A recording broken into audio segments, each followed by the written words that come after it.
time. I think Forzy was getting really consistent towards the end. It took him a while to get into the game, but he was far and beyond better than Khan. So when we come into this fixture, Moon was doing really well for 9Pandas yesterday, but I think he did definitely maybe drop off a little bit potentially. So if I'm looking at the AWP head-to-head, Forzy could be a real difference maker, and especially heading onto Mirage, which is a really interesting map because we were talking about how 9Pandas lost yesterday to NAVI Jr. on Mirage, and these two teams do actually have a lot of history together. And the last time these two teams played, despite it being with Chiron, 9Pandas did win the best of 3. However, Eclot did pick Mirage and they did win out Mirage. So even though 9Pandas have the better history on the head-to-head, on this specific map, Eclot have looked better.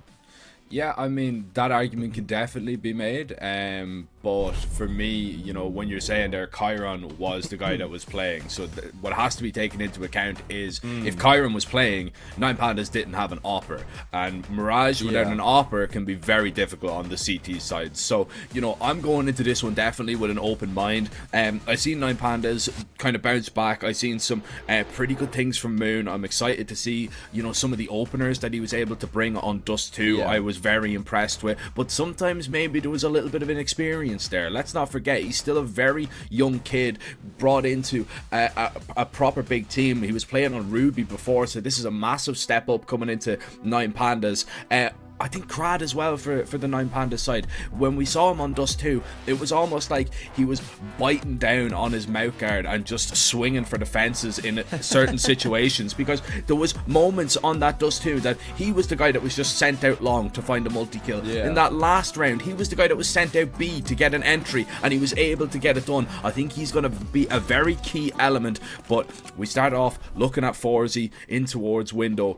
He was a man that was not missing with that AWP. This one is going to be a bang out. Well, let's get into it then. Mirage up now. 9Pandas on the pistol round on the T side, going straight out onto this B bomb site, and Mikey, good start to the day for him with the dual Berettas, but unfortunately he's only able to equate to 1 kill, and the Alive equally just got run down as the majority came through Palace and they were able to section off that defense. So with the bomb going down, it's a man advantage post plant for 9Pandas. They've got 2 players situated towards CT, and this is going perfectly for them. Deeper and Forzy are making noise. They are hitting shots, but they're going to have to hit some shots very quickly because time is ticking down. Over 20 seconds already faded, and as expected, this retake is, well, near impossible. And apart from that one shot from Detour, that's going to be the only success from Dino Eclot as the undefeated team in Group A start on the back foot on Mirage.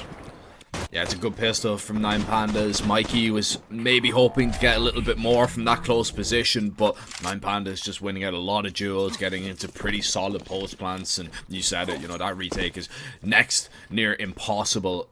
The only way I could see them winning that one is if they had a kit in a smoke, dropping it on the bomb, and just kind of hoping for the best that those pistols don't begin to hit you. Now, we are going to see the investment. We are going to actually see a little bit of an A stack in here from Eclot, which is kind of an unorthodox call. They don't want to really risk all that much spreading out, playing, you know, the standard setup on the CT side. But this is really intriguing now. MBQ is at a moment's notice ready to fly up that balcony. Oh, you can see, man. Yeah, he's ready to just go, isn't he? I don't know about you, Jack. You said it's unorthodox. I personally love this. Like, to me, I like seeing a stack on a purchase like this, because if they don't come into you, well, you save. And you just bring the weapons into the next round. And even though they do have many players here, it's not going very well. And despite them walking onto the A-bomb site, because there's been so much commotion towards Ramp and Palace, Eclot are actually out of position. So when 9Pandas strike from Connector, they just had 3 players not looking at them. They had those 3 players tunnel visioned on Ramp, on Palace. And yeah, Eclot seemingly pulled the trigger a bit too early, right? You saw MBQ, you were mentioning he's ready to go at a moment's notice. He preemptively went a little bit too early, and that also just meant that 9Pandas could target the players trying to aggress on the extremities while then coming up connector. So a really good idea for Eclot, but just played quite badly in my opinion. And 9Pandas ended up being a very simple round. Yeah, it's very difficult to kind of get the timing right on that one, especially when the split is coming up connector. And I'm gonna, take a page out of your book from yesterday. I like it if it works. If it works, I'm happy. But you know what? For this one time, I just like it. Even though it didn't work, I actually just like it. I don't like how it happened though. I think they could have played that a bit better. But I like that idea. Is my favorite kind of philosophy of when you have a low purchase like that. What's the point of playing a default, man? Make a gamble stack. If they go B and you're all A, screw it. You keep all the weapons for the next round, and instead of having an eco, you can just do the same thing. I love it, man. I don't know about you, but I love it. Yeah, I mean, look at it. There's the pros and cons to it. If you do it every anti-eco, you're very easily countered. You send them back down into a bomb site, you're found out pretty quickly. But that is neither here nor there. And, well, it's going to be pretty much here or there where the rifles are in this round. It's only Mikey that's able to kind of save a scout. Now, a 1-for-1 is not a bad way to start out this. To swing in towards middle, and AK going to be picked up. And Moon in a little bit of trouble, needs some assistance from his teammates to get here. And, well, just a little bit of a distraction from connector is enough for him to claim 2. And Mikey, if he can, take a couple of weapons away, we're probably counting this one as a success, but no such success is going to be available. This is 3-0 9Pandas, but good news for Eclot. They have been, saving up. They're going to be able to get a proper buy, a proper gun round. AWP in the hands of Forzy, lots of util on their side. And we'll see if they're going to be able to stop the likes of 9Pandas, and really what the call is going to be from the T side here. Yeah, the benefit of force spying in that second round as well is that when you get onto the rifles, as you mentioned, you get the AWP out in 40. It's no glass cannon, no utility. It's a Kevlar and smoke and nade. And I think especially when you've got an AWP like Forzy, you want to be getting him on the AWP ASAP. And that was the issue we saw in our first game when we watched Fine Shine on Gun 5. He didn't have an AWP till like 8 rounds in. So now AWP out for Forzy, and they're going straight into him. He's going to be in a very difficult position, though, on short, but luckily for Mikey, he's able to provide Overwatch from connector, which allows Forzy to focus on apartments, and that's exactly what happens. This is a beautiful round between Forzy and Mikey. 9Pandas try to speed up, but they speed up to their grave.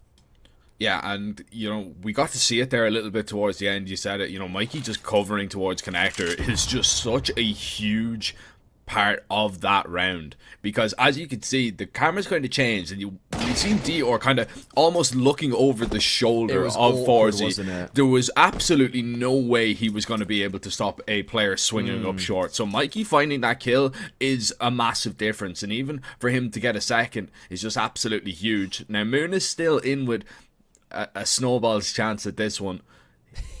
He's in a 1v4, has the bomb. It comes down to the timing, right? If he can walk out, if he can find the E-Live on this A bomb site, he'll be able to get the bomb plant down safely, and then it just kind of becomes a situation of where's the next kill gonna come from. It's still gonna have to be a very aggressive round. 20 seconds. Moon making his way out. The E-Live, though, will not even let him pass the balcony. That is a strong, assertive first gun round from Eclot.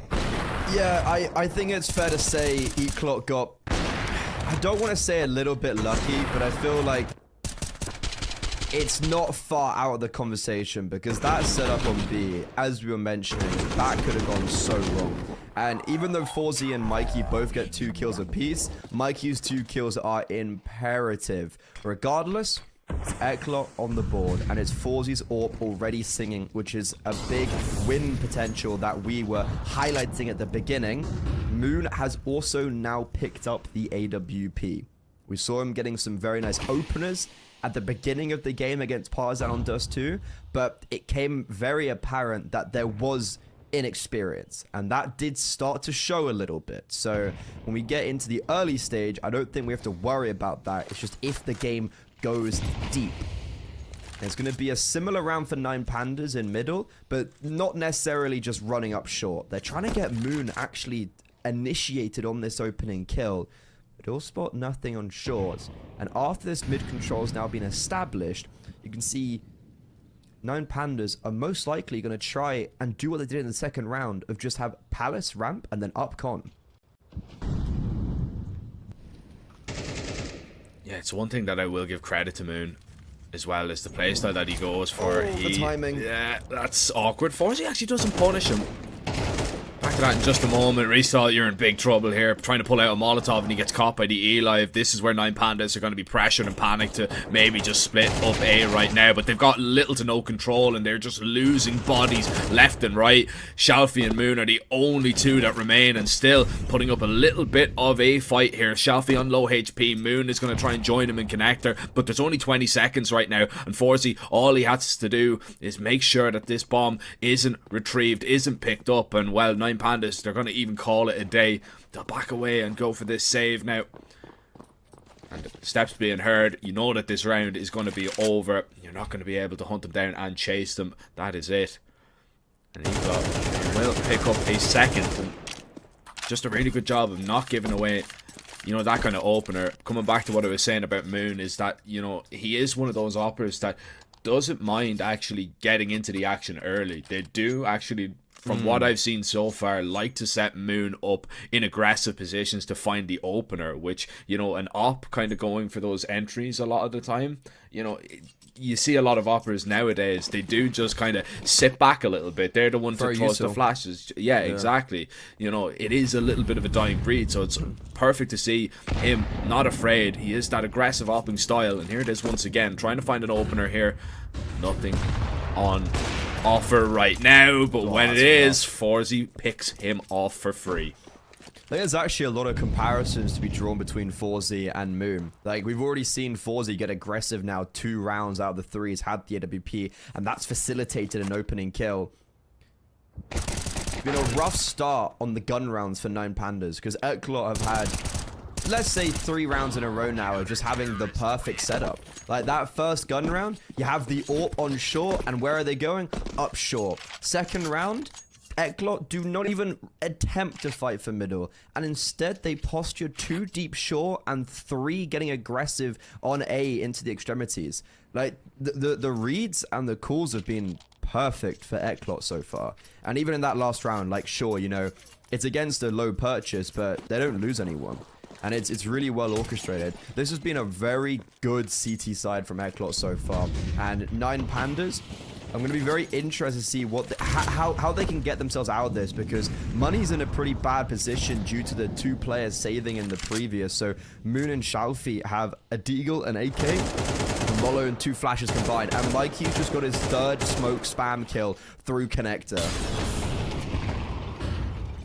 It's crazy. This playstyle from Mikey, you know, he loves to be a little bit sneaky with it. But in towards connector, can't really kind of get away with some of the things that he usually does, like what we seen on Ancient yesterday.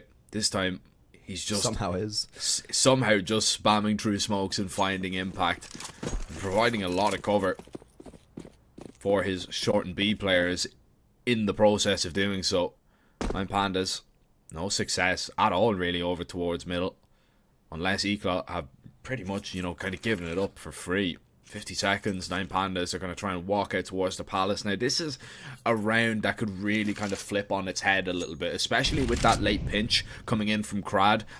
He has been mollied off. They do know about him, so he should be a man that's instantly cleared in a moment. But he's actually just buying a lot of time for the Palace players to make their way out, and Crad's found a double. That's absolutely huge. The Eli falls on the bomb site as well. Crad has made this round happen in a matter of moments. 9 Pandas will get this bomb down, and our Eclot already calling the save.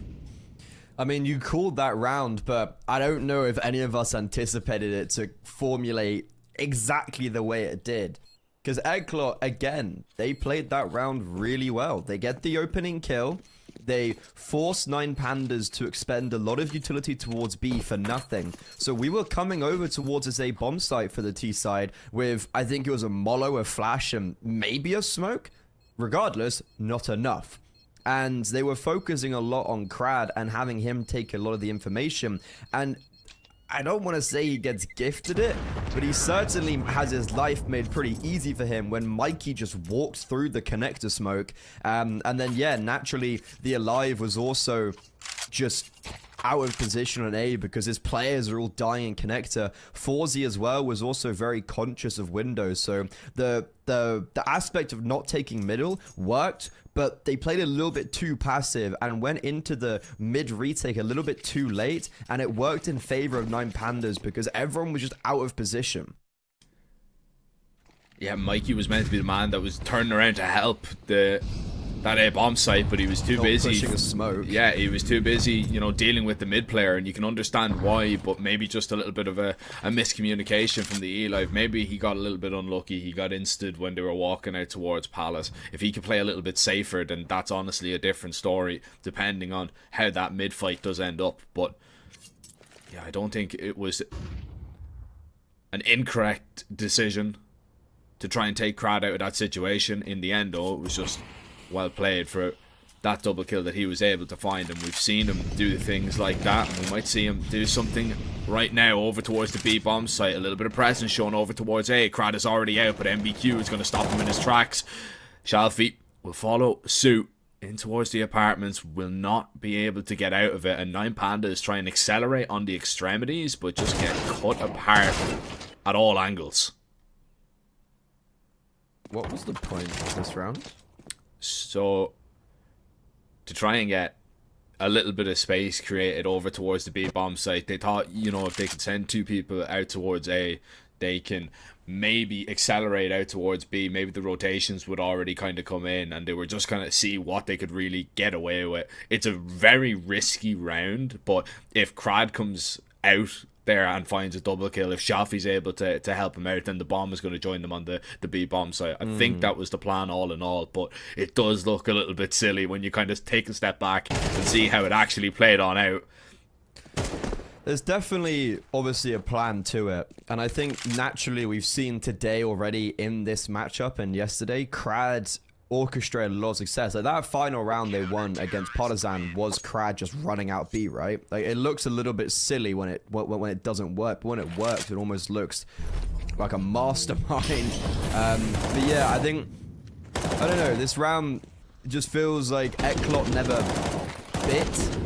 And the reason why is the fact the Alive's able to get that kill so quickly on A. MBQ and the other B defender just never had a reason to rotate over. And then that's the issue. You've got 9Pandas coming out of apartments, anticipating some space being made. But in actuality, there was nothing being made. They just walked to their death. So a very contentious game scoreline-wise early on. But right now, Eclot looking, from my perspective, the way better team, and the only gun round 9Pandas have won was because Crad was able to get a multi-kill in middle in a round that they should have lost realistically. So, especially with Delede saving this AK, it's gonna just be a hero AK round.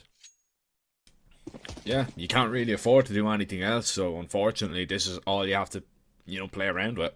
Hope that Deledes can find something, and he's the first man out towards middle before the smoke even blooms, trying to catch the Opera off guard. Instead, he will fall, but there is still a couple of more players with armor. Resalt is going to be one of them, so that AK is going to be recycled. But problem is, you're just losing players left and right. The pistols are not putting any pressure, really, on these M4s. The CTs are holding strong for now. Crad is out A. How's that happen then? Anyways though, going into now round 10, that is the third opening kill for Forzy? Fourth? 3 or 4. And that's out of 5 rounds he's had the AWP, 6 rounds he's had the AWP. So he's been really good with the opening kills. We've kind of been putting a lot of the focus of opening kills with the AWP on Moom. However, it's been Forzy. He's been getting just like 1 kill in mid pretty much every single round, and it's mostly just been around nading that window smoke. It's working very well.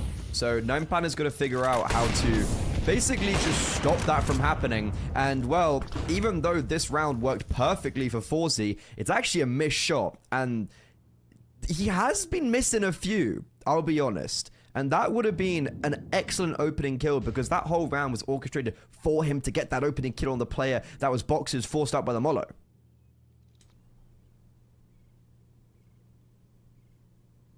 This is a little bit of an interesting reaction. They're actually going to come back towards A here. Mikey, you didn't actually see it. He's already dealt with Crad. He's already pushed through and peeked towards under. He actually pushed through that connector smoke to find Crad in under. And 9Pandas were actually going back towards A. You can see them stopping for a moment, and they have to do something over towards mid and maybe fake out a little bit of presence because Eclot know exactly what's going on. You spot Crad solo in towards underpass. Surely you know that there's going to be a reaction over towards A. So they get aggressive. They're looking to try and find this kill onto Delays, but they push into that AK and it shuts both of them down. Still though, Eclot, they're going to have two more players here to try and defend. AWP posted up towards Palace. Forzy needs to hit this shot. Now it's Mikey's turn. He's already found one kill. Needs to get a few more. That one's easy. Delays is absolutely so low and Mikey just seeking refuge in that smoke right now. With 25 seconds left, Shelfie, he can't plant safely. He has to tap the bomb and Mikey is just being a nuisance, just like Mikey does. Dior will collect that kill. Now it's all eyes on Moon. 15 seconds, bomb not planted. It's even dropped over towards Sandwich. All you have to do right now is not give him a gunfight. Do not peek Forzy. Posted on the cross here as he swings back, and Eclot will shut that one down. Nearly fell apart, but Eclot with some really good reactions. Oh, it's taken the Forzy-Mikey duo to ultimately win that round out. I'm such an anti-fan of that push. Like, you've got the man advantage. Mikey's giving you the 5 versus 4. You're in very nice positions around the map.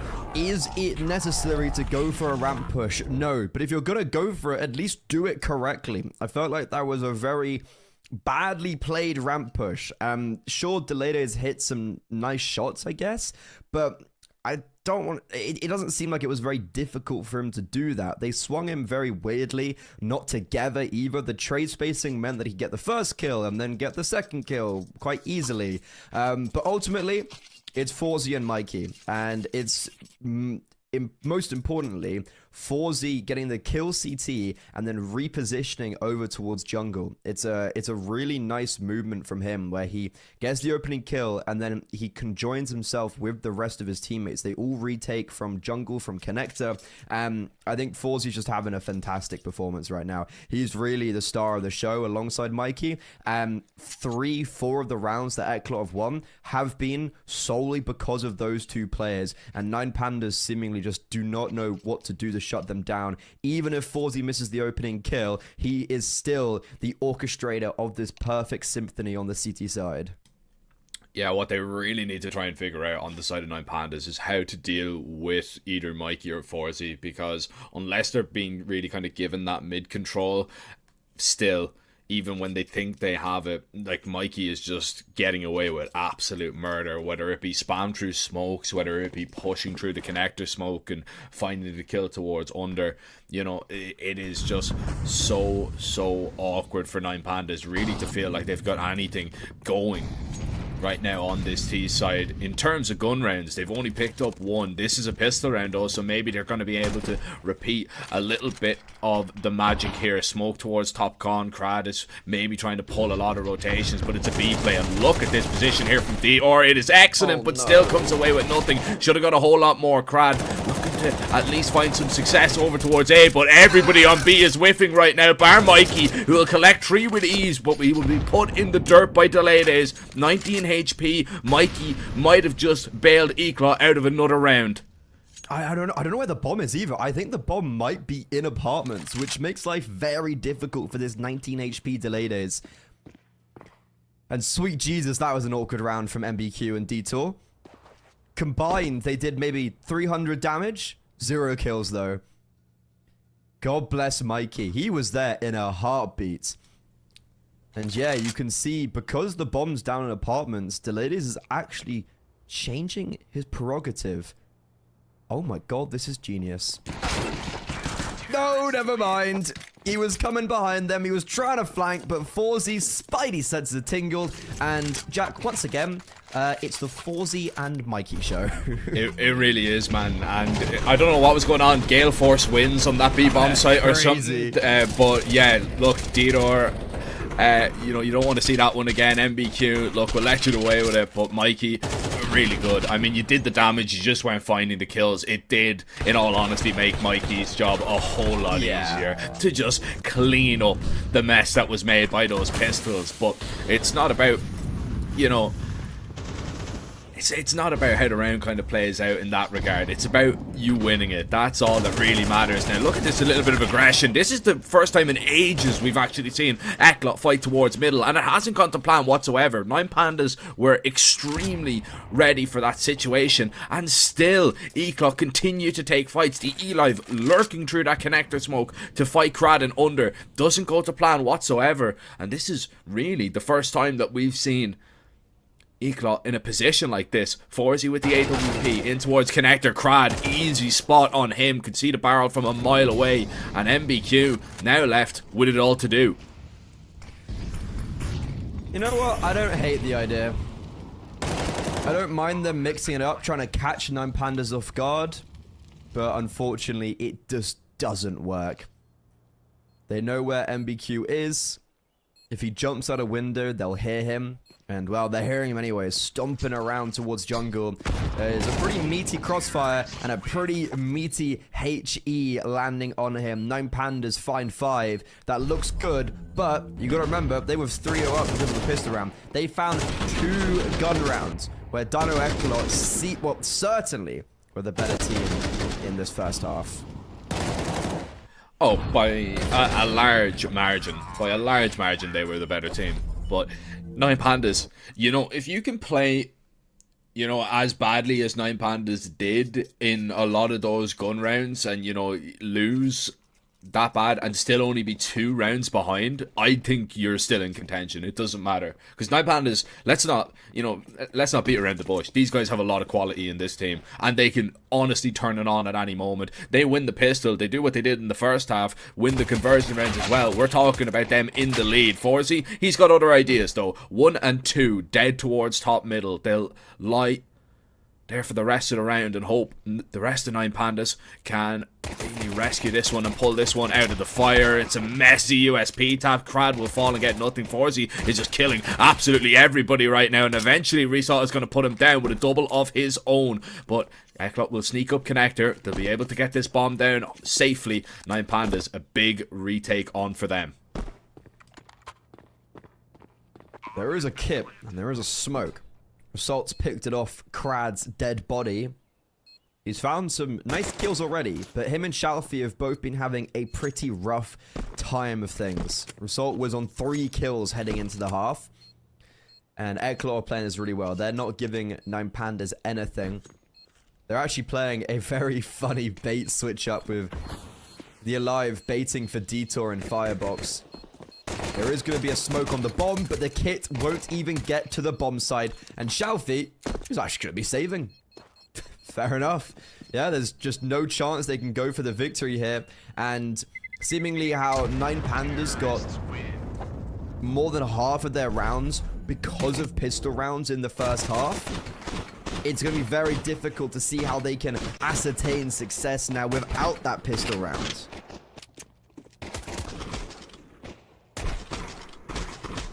Yeah, man, that's a little bit difficult. You know, they had a chance with the kit and the smoke and the bomb. You always have a chance when that kit is in play and you just smoke that bomb, but it's just such an important kill. They're finding him on the cross.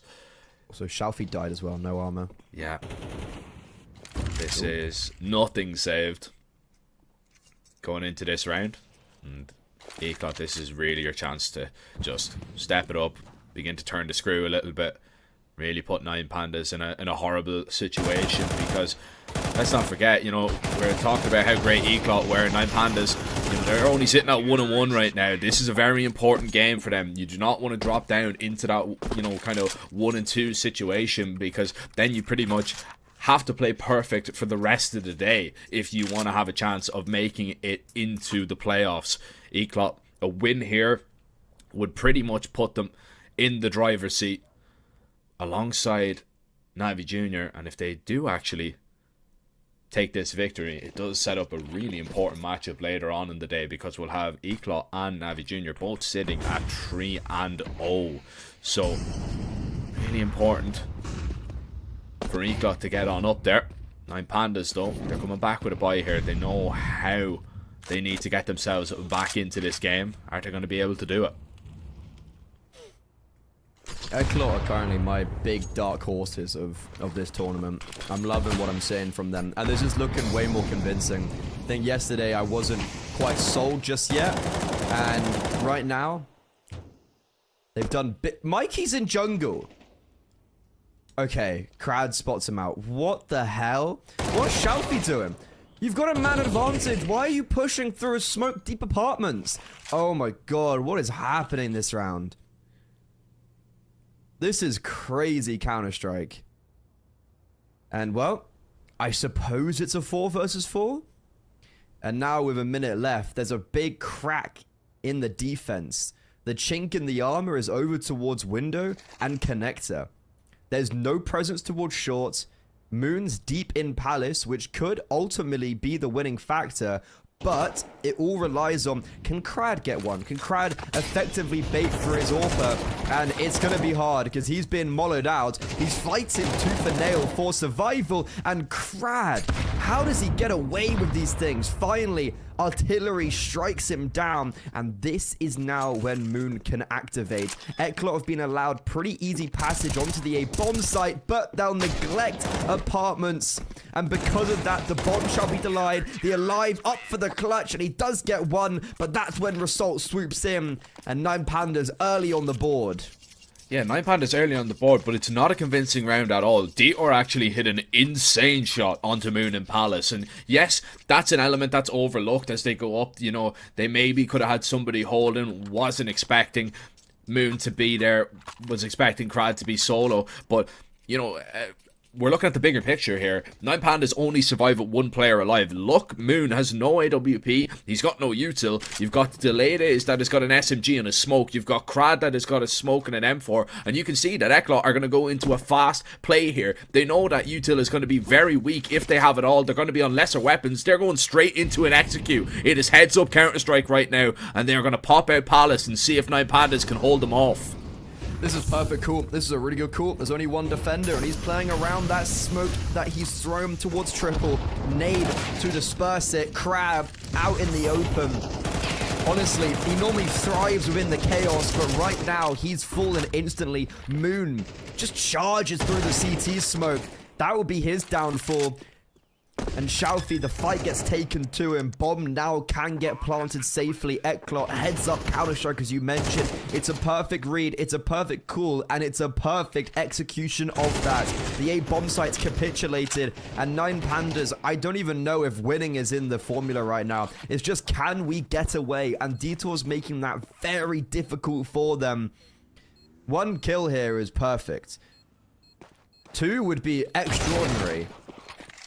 Well, he's going to have to settle for nothing. Still, regardless, though, that's just a great read on the situation from the E-Live, knowing that that is a perfect round to call right there, knowing that the economy is just absolutely on the floor for 9 Pandas, and next round is going to be absolutely no different. The only kind of fallback after a round like that is you are able to get away with 2 AKs, but Eclot have called your bluff there in that round, and I'm just a big fan of what I'm seeing from this Eclot side, game after game after game. They seem to be playing some of the best Counter-Strike I have seen from them in a very, very long time. And 9 Pandas, this is troubled waters right now. Because, yes, okay, they lost against NAVI Jr. yesterday, you know, on this map. They were able to bounce back versus Partisan, but it wasn't a clean game. It wasn't a perfect. It came down to Shelfie actually spraying down, I believe, 2 or 3 of them coming in through the window on Dust 2. It was 2 before. Yeah, it was insane that he was able to pull that round off, and now you're actually staring down the barrel of maybe dropping down into that 1 and 2, and it looks like that this one might be just a little bit too much for them to handle. The buy is going to come in here, but this is really just one of your last opportunities at this map. You need to hope that this one goes well, or if it doesn't, you're able to save. You're only getting 2,400 in the next. 9 Pandas need to hope this is the glory that they seek. This is a bold call and a half. All based upon the saved AK and saved M4. Or I think, sorry, double saved AK rather. Fortune favors the bold. And Crad definitely receives that quite a lot. He's actually only on a CZ. You don't see that weapon very often nowadays. And this cool, but currently for Eclot's perfect. But unfortunately, they're mid-prong fools. So now, they're forced out of apartments. 9 Pandas are out of position, but they're still firing on all cylinders. Xiaofi can't quite get a third. And is 2 kills on the defense going to be enough? Moon swings out. He isolates one because of the bomb plant. And 9 Pandas... this is looking really winnable because Detour is very out of position. Forzy is completely by himself. And look at the late apartments play from Crad. Only a pistol to his name. But if the players from Market are able to keep the attention, Crad could silence. Never even mind. It's all up to Detour. A 1 versus 3. And Crad's picked up an AK. 9 Pandas. It's all because of that short play. It's all because of that double. It really is, man. That short play is insane that they're able to get away with 2 kills. Like, alright, the boost is a nice thing to go for in this round, and you can see that Mikey was completely caught unaware by it. He wasn't expecting somebody to be on that angle. It's not really one that you would be pre-firing, but the most important part of that whole round is the fact that even though they're flustered, and even though Eclot are accelerating because of the timing that they have up towards short, 9 Pandas are still able to find the openings. They're still able to stop them and delay them for as long as possible, and even to come away with a kill there. 9 Pandas, I cannot believe that they were able to get that. There was so many twists and turns and chances that 9 Pandas could have got that one horribly wrong, but it just goes right for them, and that keeps them alive. That keeps them in this best of 1 right now. You can see Dior investing in that hero rifle, as they are going to boost them up towards top middle over the smoke. You need to hope that this rifle is going to be able to really just punch a hole in 9 Pandas economy. Even if it doesn't win you a round, you need to be taking away 2 or 3 players with this. Detour's been having a fantastic tournament, by the way. Like, it's only 2 maps, but against Partizan he went 20-10. Against NEMIGA he went 21-18. So far, it feels like he hasn't quite been playing at the level that he has been in the other 2 games. And maybe this hero AK is Eclot just saying, look, maybe not playing well on Mirage right now, but yesterday we saw what you were capable of, and we still trust that in this game you can come back into your own form. And maybe he's the difference maker to end up closing this game out, because we're going to go down to the wire, but unfortunately, Crad just faces Detour. He gets eviscerated, and even though the hero AK does get passed around into MBQQ, he does get 1 kill. That 1 kill will be the only solace for Eclot in round 18. Yeah, it's only 1 kill, so it's not really too much of a worry for 9 Pandas. Moon is actually going to disconnect here, so I was going to say Moon can drop over that M4 to Crad and bring out an AWP, which is probably what is going to happen after the round is, you know, brought back and restored, because Moon, I believe, has Kevlar and all that good stuff that he has to get back. So, yeah, looking at this one, though, I think 9 Pandas, honestly, they're not out of it. They really aren't. Even though, look, we're singing our praises about Eclot and saying how well that they have been playing, I think, you know, something about 9 Pandas is that they do have that kind of never die attitude. They will always fight tooth and nail until the final, the final couple of rounds, and you can see that right now. You know, that was really backs against the wall. Pressure was on them 2 rounds ago, and they were able to, you know, somehow keep themselves in a situation where they were going to be able to actually continue to play for this. And, you know, I don't want to say they're fighting for tournament life at this stage, because even in the 1 and 2, you know, they can still do it, but it is just going to be so difficult if you head on down there. If you go down into that 1 and 2, you know, you've got some really tough games left to play. They will still have to play the likes of NEMIGA, they will still have to play the likes of Gun 5, and they're their last 2 games in this group. And you know, that's 2 other teams that are also kind of in that battle themselves as well. So, you know, it is both of those teams that you're going to be facing off against that are not in the position that Eclot are in, that, you know, they're probably nearly already qualified for playoffs. They're still fighting for a chance to play it out for all this prize money. Yeah, I think how I see this game, the outcome of it, if Eclot win, then it's basically just a battle for 3rd place, which equally creates its own very exciting narratives, especially considering that 9 Pandas are playing NEMIGA as their final game. So that could be who makes 3rd place, but I think seeing how NEMIGA lost 3 yesterday, I suppose that could just rule them out of contention, which is a rough one.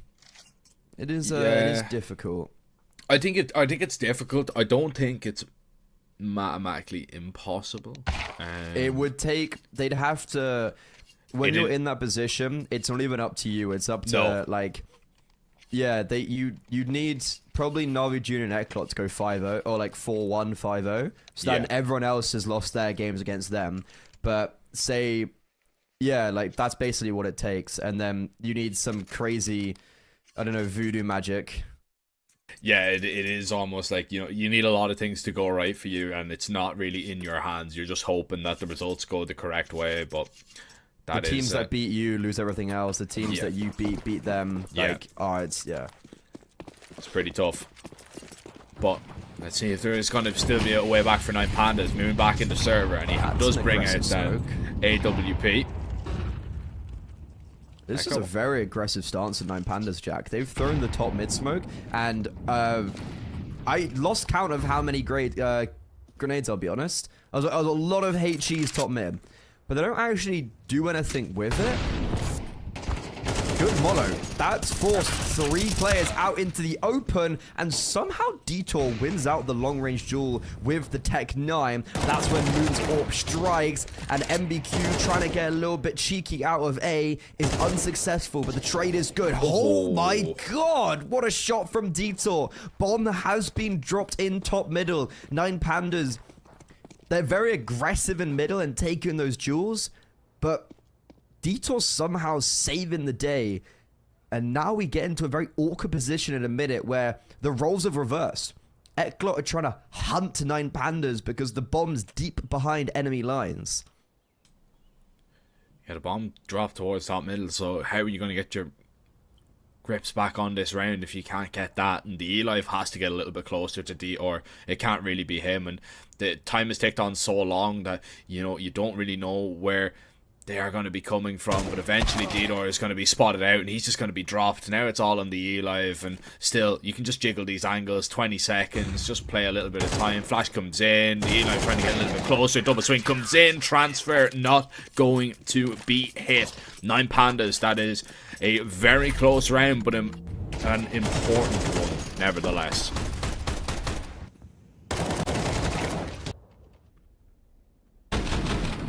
That is a revolting shot from Detour. But this 2 versus 2 has been played perfectly. 9 Pandas are back, and the money for Eclot is in a very difficult position time and time again. It's going to be an even scoreline most likely after this round. However, Jack, we've seen in the last couple of days, Tech 9s popping onto a bomb site can be quite devious. And that's exactly what they're going to do. Tech 9s across the board, Forzy on a P250.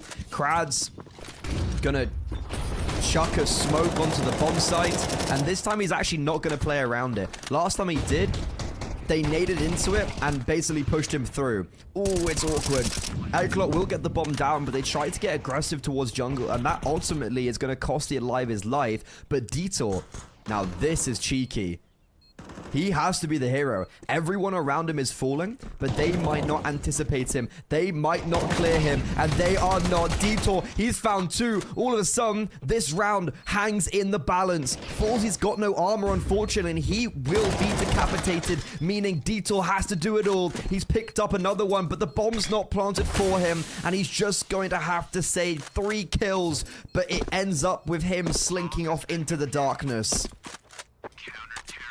Yeah, really important frags from Detour there, but the problem is, you know, everybody else around him dies. Everybody else that could see the bomb or get to it closely ends up falling, and it's impactful in terms of, you know, he gets into that position, he goes unnoticed, but you can see on a lot of the faces of Eclot, they know how close that round was. If somebody could just find the kill at an important moment, maybe if the E-Live could stay alive in that situation, sandwich player is not cleared out. If the player on default survives for a little bit longer, you've got a chance, you've got an opportunity, and unfortunately, it doesn't play out like that.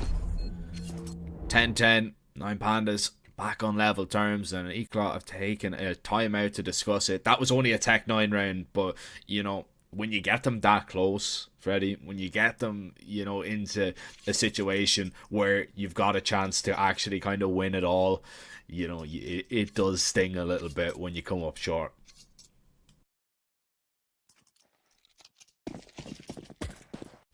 In the end, though, you have to sit back and go, that was a Tech 9 round. Good damage, we got the bomb down, which means that Forzy can get an AWP out in this round. You got to look at the positives. However, Eclot's hold and grip on this map is slowly fading away. Tied scoreline going into round 21, neck and neck, and Eclot are just slowing the pace down. They throw the original utility in middle, and now going back to replenish that. 9 Pandas are postured 2 towards connector. The AWP is in a very nice position ramp, and he's holding a lot of information by just holding that presence. And there's also a quite nice bait and switch over towards the B bomb site, with Result being baited in. But here comes now Eclot making moves towards middle. That jump's going to be heard by Delaydays. He probably knows there's someone boosted up in windows, so Alive's going to be very careful. And the A bomb site is where Eclot want to end. But Moon, remember, this very aggressive position, it's going to be very difficult for MBQQ to get past him. They will have heard that AWP rescope, but this is a perfect position for 9 Pandas. As with 30 seconds left, Eclot, they need to get a move on, and they've lost their presence towards ramp. It's good information, though. You see the offer walking in towards ramp. You probably know that there's going to be 2 players there. Now you definitely do, but still, Delayed is taking a lot of the distraction away. 15 seconds, not a lot of time. Round over. Yeah, it's round over. I mean, you try and sprint up towards that A bomb site, you don't get anywhere at all. This is where you have to get away and save, and this is where you have to hope that you do not go down after time, because 9 Pandas are going to be running and gunning at you to try and get these rifles out of your hands.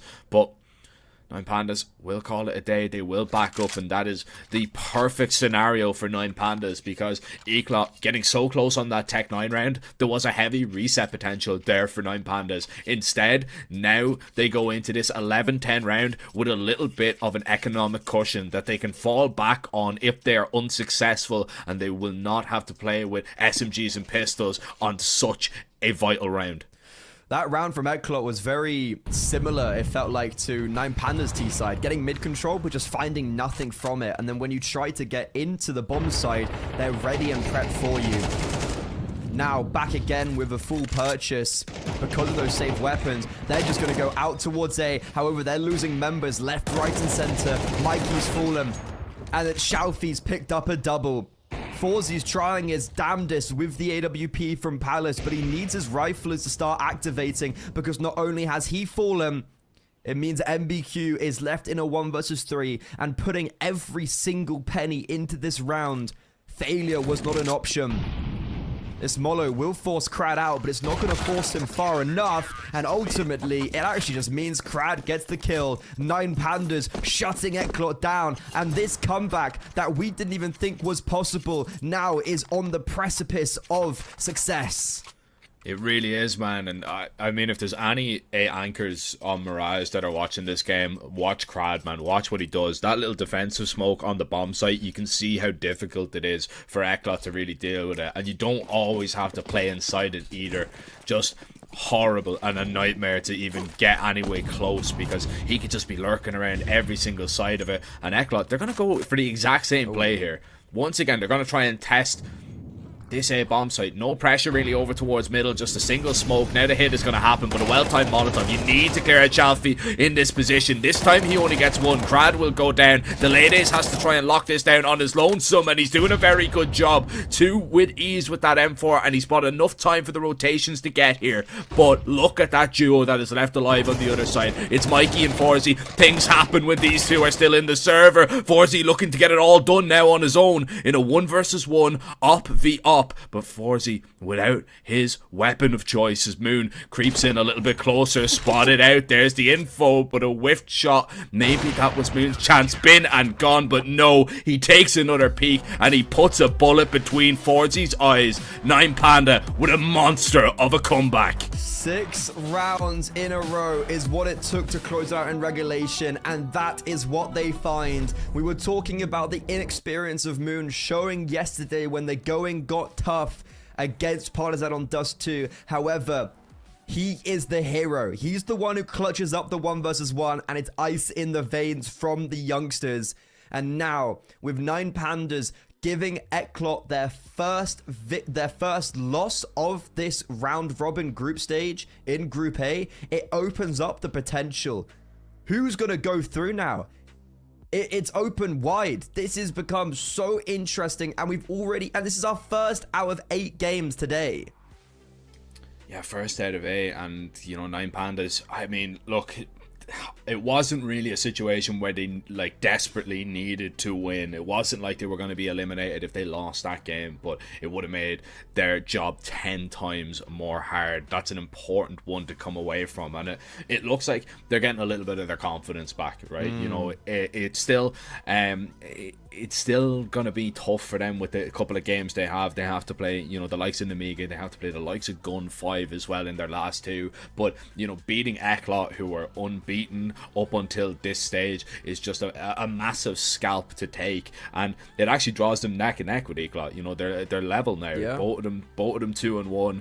Eclot, you know, now in the same boat. It is going to be interesting to see how they're going to be able to react and bounce back. We still have to see them take on NAVI Jr. a little bit later on today as well, but I just want to say again, like 9 Pandas, even though it didn't start so hot, and even though their T side was, you know, a little bit troublesome, I want to say, man, their CT side really did impress me with the way that they were able to react, to adjust, and able to stop Eclot. And I believe, Freddy, we do actually have a little bit of an interview coming up here, as Result is going to be joining us. Result, mate, welcome. Hi. Congratulations on that victory. Thank you very much for joining us. I just want to talk to you initially about the T side, because it didn't really kind of go to plan. Did you guys feel that you just kind of weren't getting anything going in that first half? No, we didn't wake up at all, and that's all. That's the reason. We just have shit communication, shit rotations, shit executes. That's all I can say. Fair enough. So the CT side looked much better, and that's when you won 6 rounds in a row at the end. Is it just as simple as you guys woke up? Yeah, I can call it like this. We woke up. Yeah. Did Crowd get on the mic in a moment like this and be like, boys, like, come on, wake up, basically? I think no. We just playing T side. We played 12 rounds. We shoot some guys, play some rounds. Just like warm up. And that's because CT side much better than T side. So. Fair. Yeah, I mean your CT side was a whole lot better. I just want to ask you, because you know you guys have played Eclot a lot of times. You know, you know about how these guys play. Do you find it easier or harder when you know you've played so many maps against the same team? I think now, in my opinion, we don't care at all.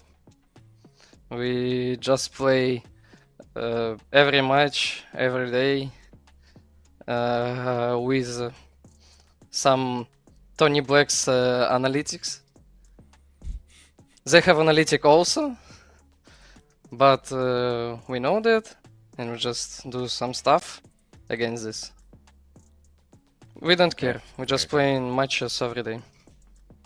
Yeah, and speaking about playing matches every day, we spoke to Crad about this yesterday. You guys unfortunately didn't make it to the major, and you had that run very recently. How is it to come back and like the next day be back in a different tournament? Yeah, fourth on the MRQ was very disappointing for us. For me, in the bigger opinion, I just had very, very bad emotions. Maybe I was crying, and that's because maybe it's one of the reasons why I psych now, but I don't know really. But I should play. Our team should play. That's not the end of the life.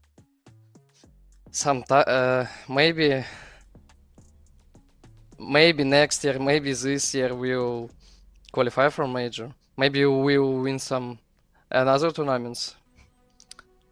That's why we should not care about this. 100%. You know, it's not about when you get knocked down, it's about how you react and how you get back up. And you know, you guys have reacted in this event so far. You're into that 2-1 stage now. You're in a really good position to qualify for playoffs, and we're looking forward to seeing you guys perform here. 2 more best of ones to come, and hopefully we'll get another chance to speak to you later on today. Thank you very much, Rizal, for joining us and taking time out of your day. Thank you to you. Bye bye. Thank you, man, for joining us. Well done.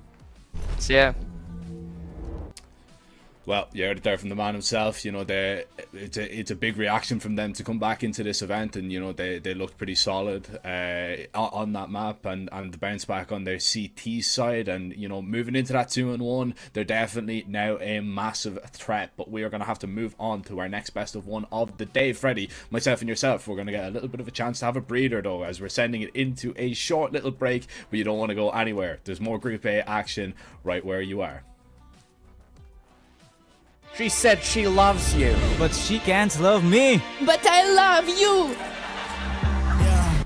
Look, I know my man's going crazy. I gotta break on myself, I amaze me. Like I'm back in the 80s. I won't play window anymore. What's going on? Play your role. 1xBet. On to the next one. YaLLa Compass 2025 season. If anyone peeks through, they're both dead. They're both dead in the smoke. Bomb dropped, popped up behind it at the edge of. Away with a kill, but quick trade back from Ariel are still through the YaLLa Compass 2024 champions. YaLLa, let's go.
Welcome back to the YaLLa Compass Grand Finals, where we get a chance to chat to all of our teams and players that are competing. Gun 5 is here with us now, and we get a chance to chat to them a little bit about what to expect. I'll start with Fineshine. You've played a lot of the YaLLa Compass tournaments online, so this must be like another day in the office for you, right? Yeah, but in Gun 5 team it's first YaLLa Compass, I guess, yeah.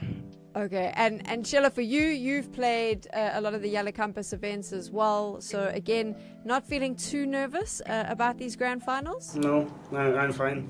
Super chilled, cool vibes there. Have you boys had a chance to take a look at who is playing in your group? We have 9 Pandas, NAVI Junior, Eclot, PARTIZAN and NEMIGA.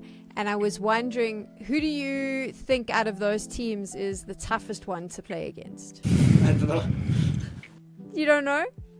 Fineshine, is there a team that you think is tough to play against? I guess, but I think no one of teams we can beat all teams, you know, whole teams in our group. You can beat all the teams. I like it. That's confidence. Let's talk about your play style. So some of the other teams, Fineshine said that you play a very aggressive Counter-Strike. Is that how you would describe the Gun 5 playstyle? Yeah, our playstyle is aggressive because our players are very strong by individually. We make decisions very fast, you know, in round. Mad firepower, strong individually, get in everyone's faces. I like it. YaLLa, what would you say is Gun 5's best map right now? Best map, I think, Train. Есть такая? Train. Train is good. I can say 3 maps. Like Dust 2, Train and Ancient, I think. And why do you think your team is so strong on those maps? It's a simple maps. Just run and shoot, and that's all. Run and gun. And with that mad play style that you bring to the mix, we're thinking we should change your name from Gun 5 to Mad 5. I think Mad 5 and Gun 5, it's like it's same, like same. Same. Yeah. We just need you to make your predictions. Who will be... I think that the easiest way to do this is how you think first, second, and third will be in Group A. So I guess we would both agree that we would go first, no? I think second, you know. You're too pessimistic. Well, let's say first. I would say 9 Pandas. But what about NEMIGA? NEMIGA is also good, but I would say like between those two, 9 Pandas is okay, let's go 9 Pandas second and NEMIGA third. You agree? Yeah. And for Group B, Betboom first? I would say the same. Then ENCE or METIZ, I think.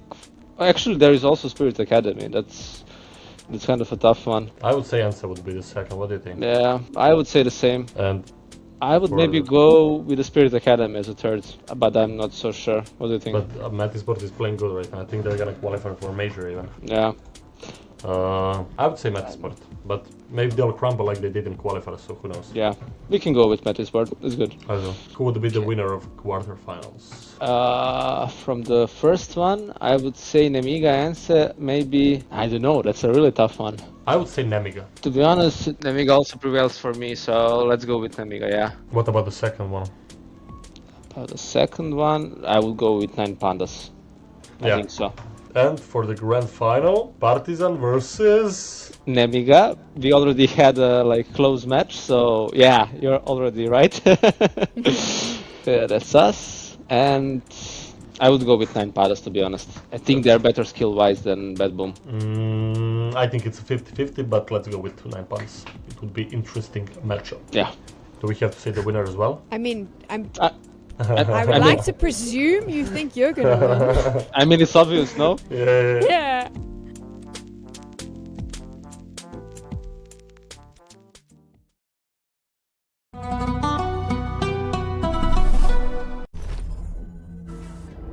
Mad Madness 5. I like that new name for Gun 5 that Sam dubbed them as. And it's interesting to hear that they think their best maps are Train, Ancient, and was it Dust 2? Because they played Ancient yesterday against NAVI Junior and they got absolutely decimated 13-2. That was the last time we saw Gun 5. So as we head into our next best of 3, well, guess what? It's Gun 5 versus Partizan, the two teams you just heard from.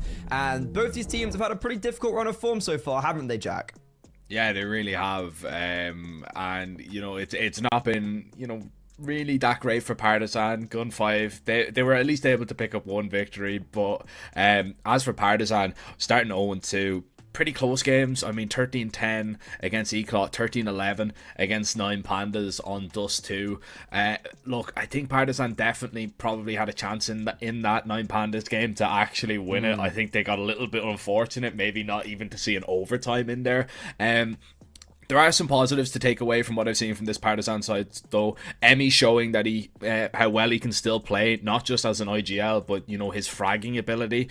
Collins has been making some impressive plays in terms of the timings that he has been gathering on that Dust 2. He was kind of a real difference maker, how he was able to just find those gaps and exploit them. One of my worries, though, about this Partizan side is the fact that Kindo on that AWP, for me, has been struggling to find any impact whatsoever. In that game against 9 Pandas on Dust 2, he had a pretty awful game, 8-16, and as your opper, not being able to perform on one of the most op heavy maps, that is a massive hole in any game plan you're going to be able to provide.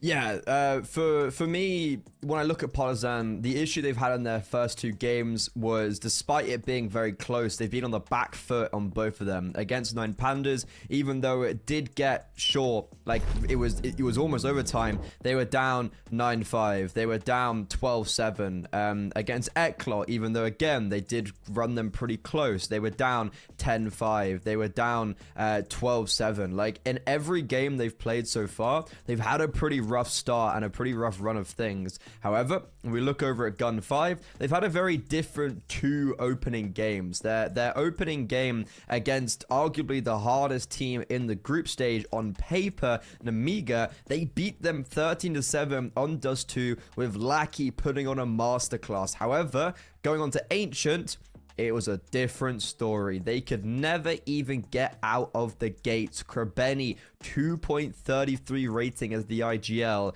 Yeah, Gun 5 got just destroyed. And for a team that's supposed to be very good individually, their individuals got outshone.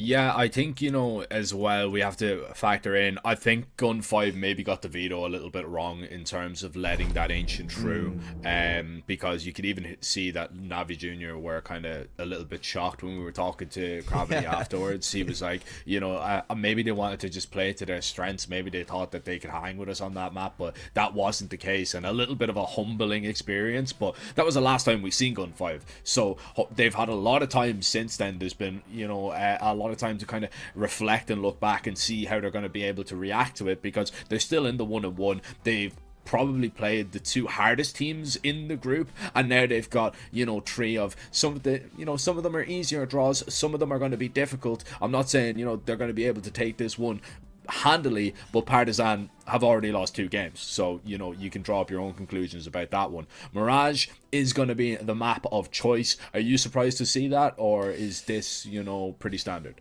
I can't say I'm too surprised, because the veto basically checks out. Partizan have played Ancient already twice, so they're probably not too eager to be playing that, and they've lost both of them, so it's not unexpected to see them ban it out. We saw Gun 5 saying their best maps were Train, Ancient, Dust 2. Partizan, what they do, they move away from that map. Partizan have played Ancient and Dust 2. They've lost both of them, so get them out of the veto. And it's interesting to see Gun 5 actually ban out Nuke, because if I'm not mistaken, no, it was, sorry, I've got all the maps completely wrong. Let me restart. Mirage is like the middle ground, it feels like, between these 2 teams. NEMIGA, Gun 5, they would have loved it to be a Dust 2. They would have loved it to be maybe a Train and even an Ancient. And Partizan make good work to not have that in the veto. So as we go on to Mirage, it does feel like a pretty nice middle ground where I would assume Gun 5 though have the advantage, and they have had some pretty good form recently, especially against Partizan on this map, where even though Partizan picked into it, Gun 5 still won 13-8 22 days ago. And if we know that Gun 5 are Madness 5 and they're really good at just running and shooting, and they said that themselves, even though they didn't say Mirage, they said that the maps they're good at are the simple ones, but they can just go and focus on their aim. What's Mirage known for? That very thing. Yeah, they also did. Hard. We got over there in the end, but yeah, they also said that Train is one of their better maps, and that's one of their permabans. That is their permaban. So I think they were trolling a little bit in terms of that one. But yeah, like this is still going to be an intriguing one, because yeah, on paper this is a map that you should shine with your mechanics, and Gun 5 are going to need, you know, something simple, something that, you know, they've played a lot, something that they're comfortable on to kind of bounce back. Ancient, probably not the one that you want to go on right now.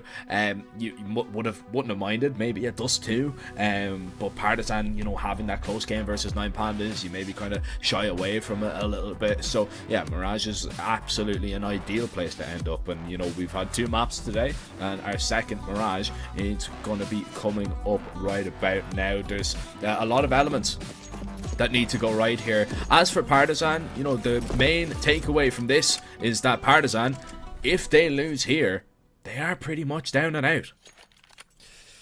Yeah, that's fair to say. They matched NEMIGA with a 0-3 record, which is an unideal place to be, especially considering that they've come into this tournament with very high hopes. And now starting on the T side, they've made the right call. They're going to the bomb site, which only has 1 defender. Seltzer, oh, it's a fantastic start. Unfortunately, can't continue that. And Kindo, what were you saying about Kindo and bad performances? Well, he's just had a double opener over towards the A bomb site, and he's looking for some more. Unfortunately, overextending a little bit too much. Damon's YaLLa able to pick up a kill apiece, and especially considering there is a smoke on board for Lackey, sorry, a kit on board, this round looks very precarious for Partizan. They're post planning towards ramp, and Collins is now left completely by himself. He's being encapsulated. They charge him down, and despite getting 2 clean openers, it all falls apart. YaLLa has just killed his teammates, and what? Yeah, there's definitely been something said in the T-speak there. The face on Saddam, the laughter after. I think Zylo just killed him. I don't know if it was on purpose. I don't know what happened. It doesn't matter. Look, we'll forget about it. Maybe they're just having a little bit of fun with Lackey. That's completely fine. They are just mad. Yeah. I mean, they're living up to the expectations. They're living up to the name and the nickname that they were coined with. Now, investment from Partisan here as Dragon. Oh, lovely opener from him. Just spraying Zylo through that window smoke. And this is not ideal to lose a player this early on. It is good information to know that Partisan have gone for the full investment, but you probably could have put 2 and 2 together in that situation. Didn't need to cost one of your players their life. And Partisan, they are a team that like to slow things down, you know, not just on a round like this. They are a team that love to just kind of call a freeze and wait for a re-aggression, which actually could play into their hands in this game, because as we know, Gun 5, they love to push different things. And in a situation like this, with the severe lack of information, the pushes are actually going to happen here from Feinstein. Look at this timing that he's going to be able to gather up here. He might be able to take a couple of players down here. No, he's being held by Collins, and that's a free M4. 2 players hit the deck for Gun 5, and now Lackey needs to hold on to this B bomb site, but that is a wonderful start to proceedings. 2 with ease, trying to tap away a few more heads. He's making this FAMAS look excellent, as he now is still trying to line up a couple of more, but he can't get it. Eventually the explosion will happen, and Kindo falling, finding that headshot. Gun 5, it's all down to Selter creeping his way up short. This feels quite difficult, especially because there's going to be a quite nice crossfire, when he takes the first contact, 2 more shall swing. And from Partizan, from start to finish, it's a really nice round. It does get very touch and go for a moment when Lackey picks up a brace, but that's when Kindo just does Kindo things. And the only reason Lackey's really able to even get these kills is because I think Partizan just get a little bit too excited. They They get the 2-man advantage. They're like, we'll just run out onto the B-bomb site. They're a little bit far apart when it comes to the trade spacing. But hey, Jack, you called out Kindo, and his double in the first round wasn't good enough, but the double in the second certainly is showing that he's on a very good trajectory on this map and has already been a very key component to their success. Yeah, the caster cursed. I can't argue with that, but this is what I wanted to see. That was the only thing that I was a little bit worried about. And don't get me wrong, he did have a lot of impact in that game on Ancient versus Eclot, but it was just against 9 Pandas on Dust 2. When he had that AWP, he just couldn't get anything going. You know, it's just such a vital element that I was a little bit concerned, but you know, you can see him doing it now on the rifle. This is definitely going to be giving him all kinds of confidence. As for Gun 5, no such thing is going to exist. So you think back to, you know, killing Lackey off the defuse there in round 1 in the pistol, then you just get completely blown out of the water in round 2. Now we go into a technical pause where after it you're going to come out of it in a round where you've got 3 smokes, 4 pistols and an SMG. This is not the perfect start to proceedings for Gun 5. They wanted to get these conversions, get them over the line, plain and simple. Partizan is not that kind of team that you want to be giving any confidence to early, because they will just take the ball and they will run with it. I'm very intrigued to see how this game formulates, because I feel like this is maybe one of the closer games, but if it's fair to say the lower spectrum of Group A, I think this is like a real battle for 3rd place potentially. I think that's fair to say. Yeah, last time these two teams played was 22 days ago in the Galaxy Battle Starter, and Gun 5 kind of just rolled Partisan on Ancient and this very map, so bit of revenge in a bigger setting for Partisan potentially, but it seems like we're going to have quite an extended break. So with that in mind, we're actually going to throw it to a break to rest our voices, go get a snack, go refresh yourself, and be back very soon.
I guess we'll never know who had the most AWP kills in a single major. That was a fun little quiz. We were playing along. I actually got a lot more wrong than I care to admit, to be honest. Man, you could have said nothing. We could have taken that to the grave, man. But no. We could have taken it to the grave. Anyways, we're back into it after tech pause. Partizan, they won the second round. So they've got the weaponry upgrade. And, ooh, Fine Shine's been hit by that smoke. However, it baits in Lackey, who's only able to get 1. Emmy's left on 2 HP. Fine Shine's dodging grenades like there's no tomorrow. And it's a very electric start. How is Fine Shine still alive? 3 hit points. But throughout all of that commotion, Dragon's taking it into his own hands, and he's pushed quite deep behind enemy lines. So Partizan, it's a bit chaotic, but ultimately maybe not the idea they wanted to follow through with, but the bomb will get planted on A, and somehow they've only lost 1 player throughout all of that. Yeah, that definitely had, you know, a lot of room to spiral. Nice shot onto Fladen. There's going to be an extra weapon to be picked up. That's if you are going to be able to kind of hold on to that Galil. If Partizan are going to risk, you know, throwing some more AKs, trying to take it out of your hands. But still, Gun 5, it's not a bad round for them, considering, you know, that they invested everything. There was actually a chance that that round was going to turn very in favor of Gun 5 with a couple of messy moments, a couple of scrappy plays. Partizan are just going to be happy really to see the back of it, and you're kind of alright with YaLLa holding on to this Galil, because there's going to be pretty much next to nothing behind it. He does have a deagle. He can drop that over to one of his teammates. They can begin to wield that. But as for Partizan, it's job well done after losing the pistol to bounce back. Now, with a 2-1 lead, they just need to make sure that they don't fall over a couple of more hurdles that this Galil and maybe a couple of upgraded pistols are going to put in their way.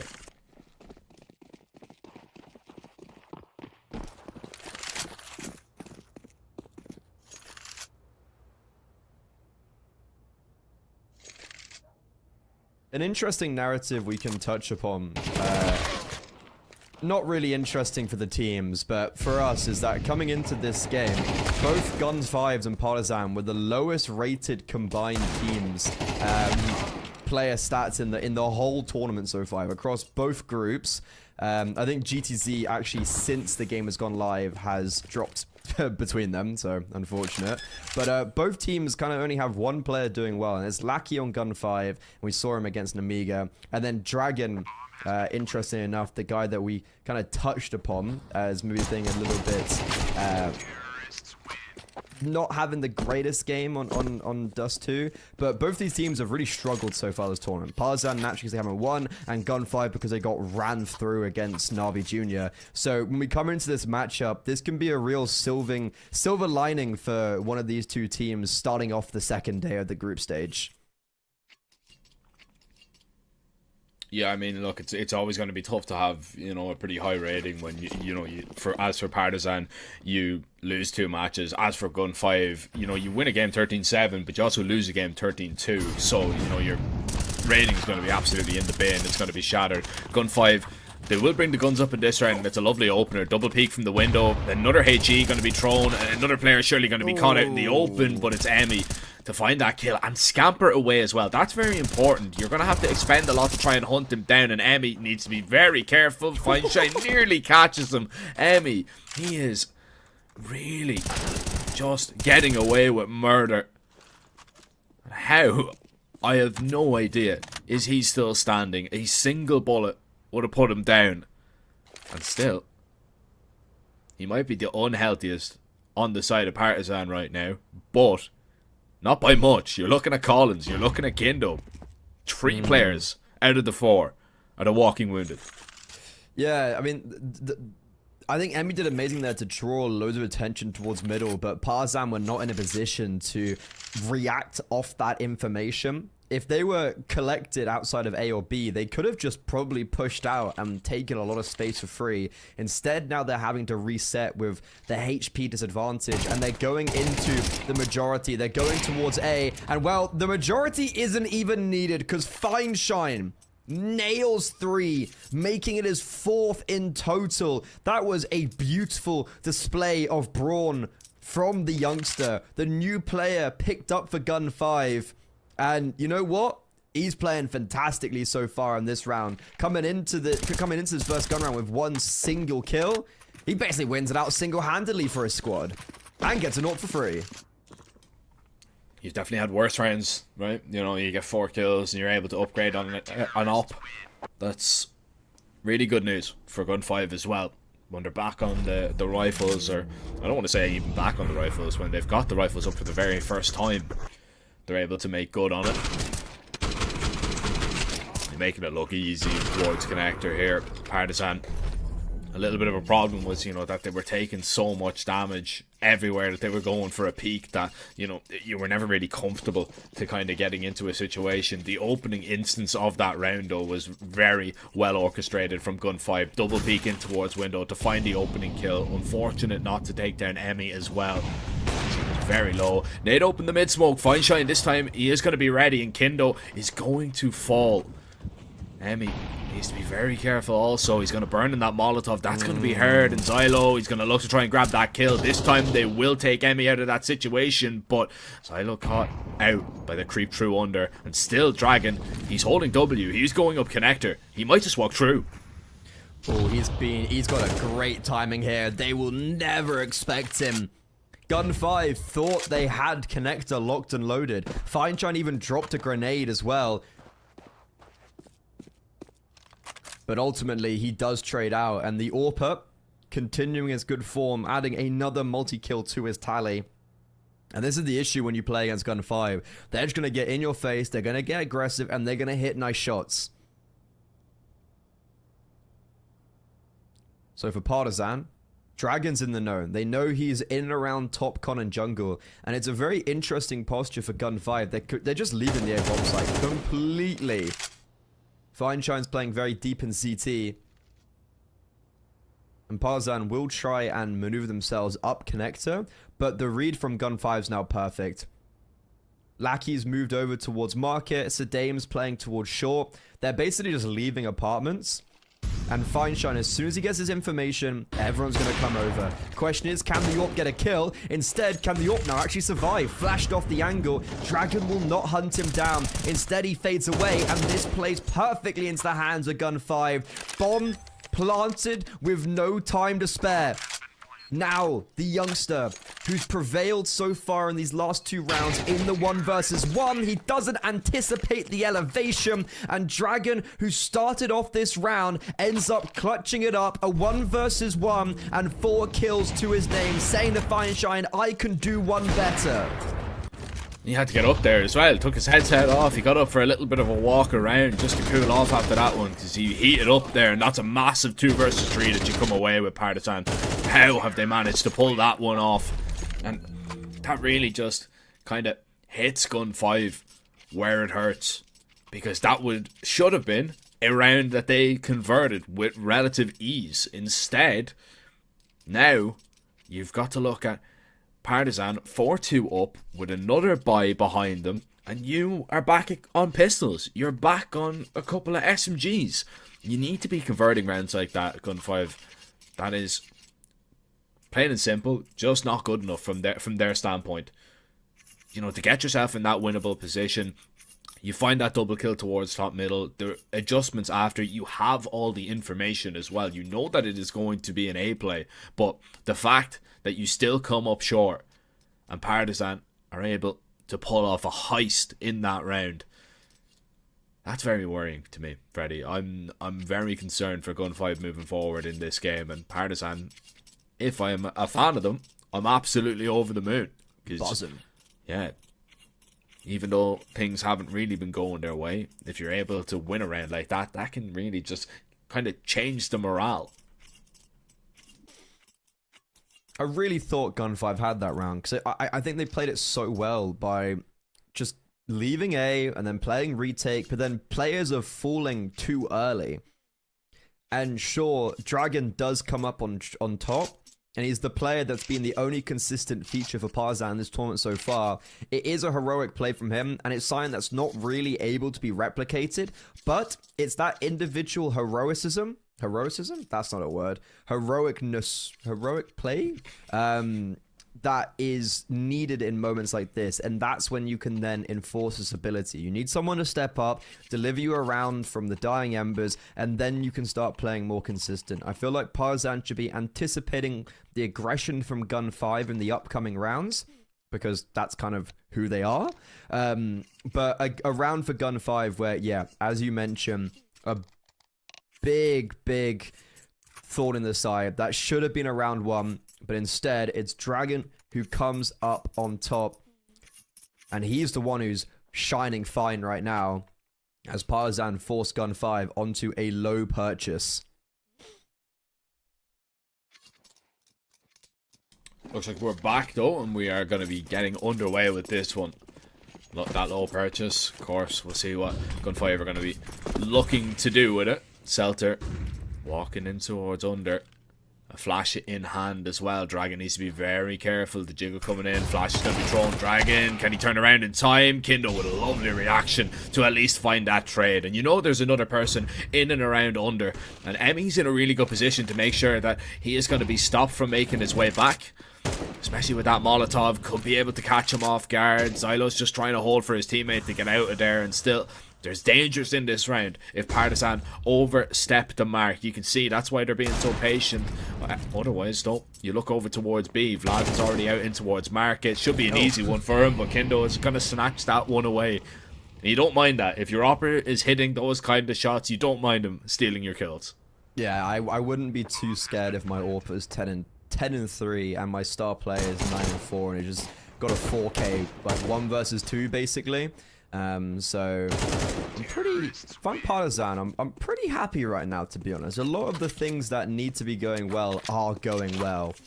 And I think for Gun 5, this is going to be a real litmus test of a round where it's back on the rifles. Life's still fine. You're still within 3 rounds, but as soon as you lose this gun round, that's when PARTIZAN can start to extend their lead, and that's when it gets quite worrisome for Gun 5. And this is a really interesting time for a tactical pause. If it's Gun 5, I'm thinking, yeah, fair enough. A tactical pause heading into this round, yeah, perfect. I think that's a really good idea. PARTIZAN taking tactical pause, that is actually to be quite interesting, Jack. I love it. I absolutely love it, Freddy, because you know that this is an important round, right? You know that Gun 5, because they won a round previous, this is their buy round. If you win this, you reset their money, and that's, in all honesty, a perfect call in this round is the difference between, you know, Gun 5 picking up 3 or 4 or you going 7-2 up. So, you know, I don't hate this whatsoever. It is, you know, a BO1. It's not like we've got another couple of maps to, you know, play around with. So, you know, you're playing for your tournament right now if you're PARTIZAN. Take all the time out you want. If you deem it necessary, if you know that this is an important round and you need to make sure everybody's on the same page, absolutely.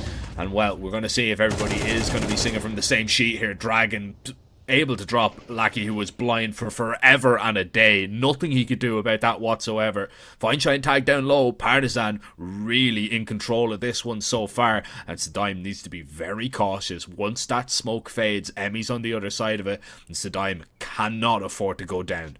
Well, Saddam's also very isolated. If Emmy's able to get this kill, boom, round is over. But if Emmy falls here, round back on for Gun 5. Unfortunately, though, in mid, it's not going too great. YaLLa has got around these smokes quite nicely, and it will warrant him 1, but not quite a second. Fast shooting from Collins, but that's when Saddam activates. He pushes aggressively into apartments, and Gun 5 continuously on the back foot, somehow are fighting tooth and nail to keep themselves alive here. And it's all going to be down to Feinstein as PARTIZAN look to move towards the A-bomb site. The AWPer trapped towards CT spawn right now.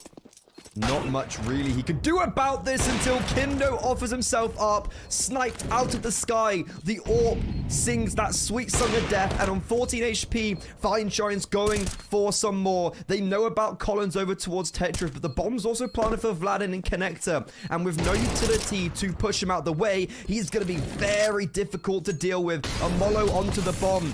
Fineshine's going to have to respect that. Same with Sedime, because they're both low HP. Diffuse now coming in. Protection is not going to be successful, and Vladin's played this to perfection. Knows as soon as he gets that first kill, Fineshine's going to get off the bomb, and that's exactly what happens. It's a very close round, despite Partizan being on top throughout it all, and to add insult to injury, Fineshine, despite hitting some bangers, will even die to the bomb's explosion. And I just want to talk about Dragon here. Hold on one second. What a shot. Oh my goodness. Jesus. That is insane. But Dragon there finding that, you know, double opener pretty much towards middle, because he's tagged Fineshine down to 10 HP before he dropped Lackey. And he was the man that then put the Opera in a really dangerous situation, that if he goes for any peek and any play, he's going to go down. And you can see that was just a really good call from Partizan, and now they're going to reap the rewards that they have sowed in that last round. Just try and pick apart these pistols and get a 7-2 lead on the T side of Mirage.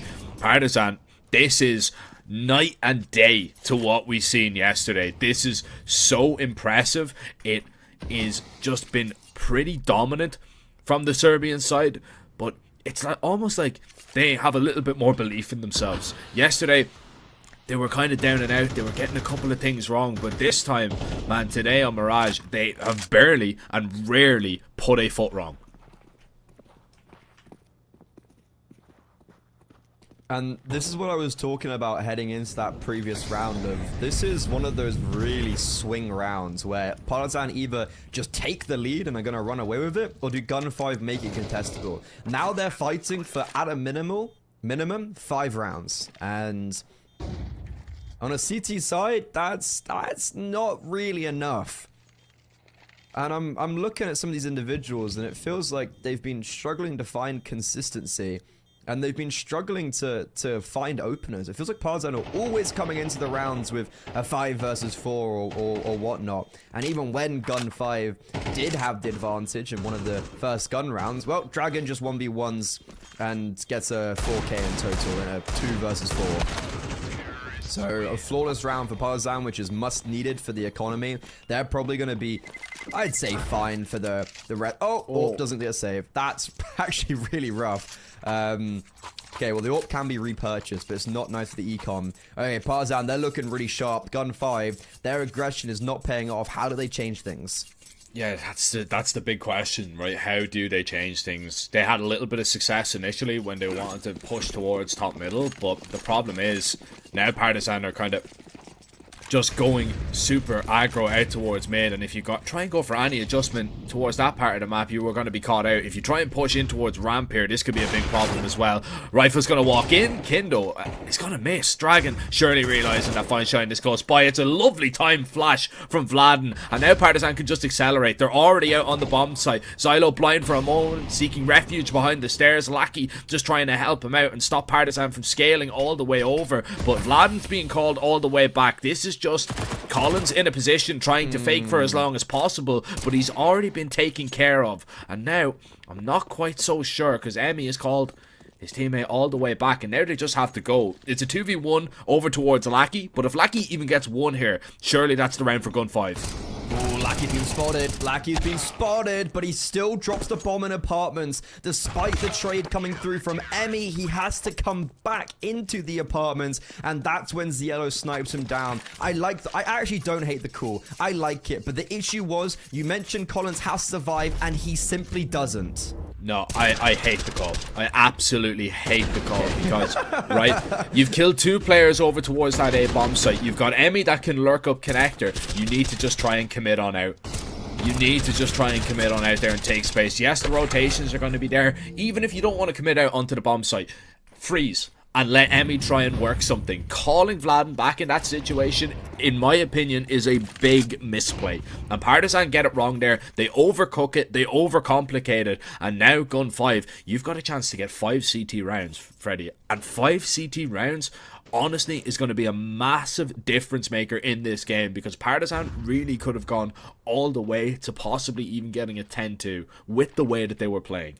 And well, you got to remember, the AWP died to the bomb in the anti-force buy when it was a flawless round. So, because it had to get dropped over in round 10, coming into round 11, Kindo's on a Galil, and that's it. A single piece of utility to his name. Not having the AWP on your AWPer who's 13 and 5 is a big difference maker. Feinstein equally isn't on an AWP, but right now, in how this game is going, it's way more important that the T side doesn't have the AWP, and it doesn't really seem to factor into Gun 5 as much. As we hit the 45-second mark, Partisan try to head towards A, and well, they've done more than trying. Emmy opens up with a vicious headshot onto Celta. Feinstein forced to be pushed back. They're fighting him down, but Feinstein's picked up two. Sedame's then been baited in, and he's dropped the bomb. Even though Emmy's opened up this round, it's all fallen to tatters. Individual prowess shining, and that's the magic of Gun 5. That is simply magic from Feinstein. He is on 10 HP or thereabouts. He's been dinked up and tagged down, and he's still able to collect a double kill. That is ridiculous from the upper on a rifle. And you know, it was a guy that we were expecting a lot more from when we were looking at that ancient game versus Navi Jr. You know, Feinstein he didn't have an AWP out. He couldn't do anything without the rifle. That's obviously not an ideal start to this round for Partizan, especially with such a low buy. That is one of their smokes just pretty much just thrown out of the map. Now, Partizan, you might feel a little bit forced here to go for an acceleration. Look at YaLLa. This is awkward timing he is actually going to catch, and Dragon's going to put him down.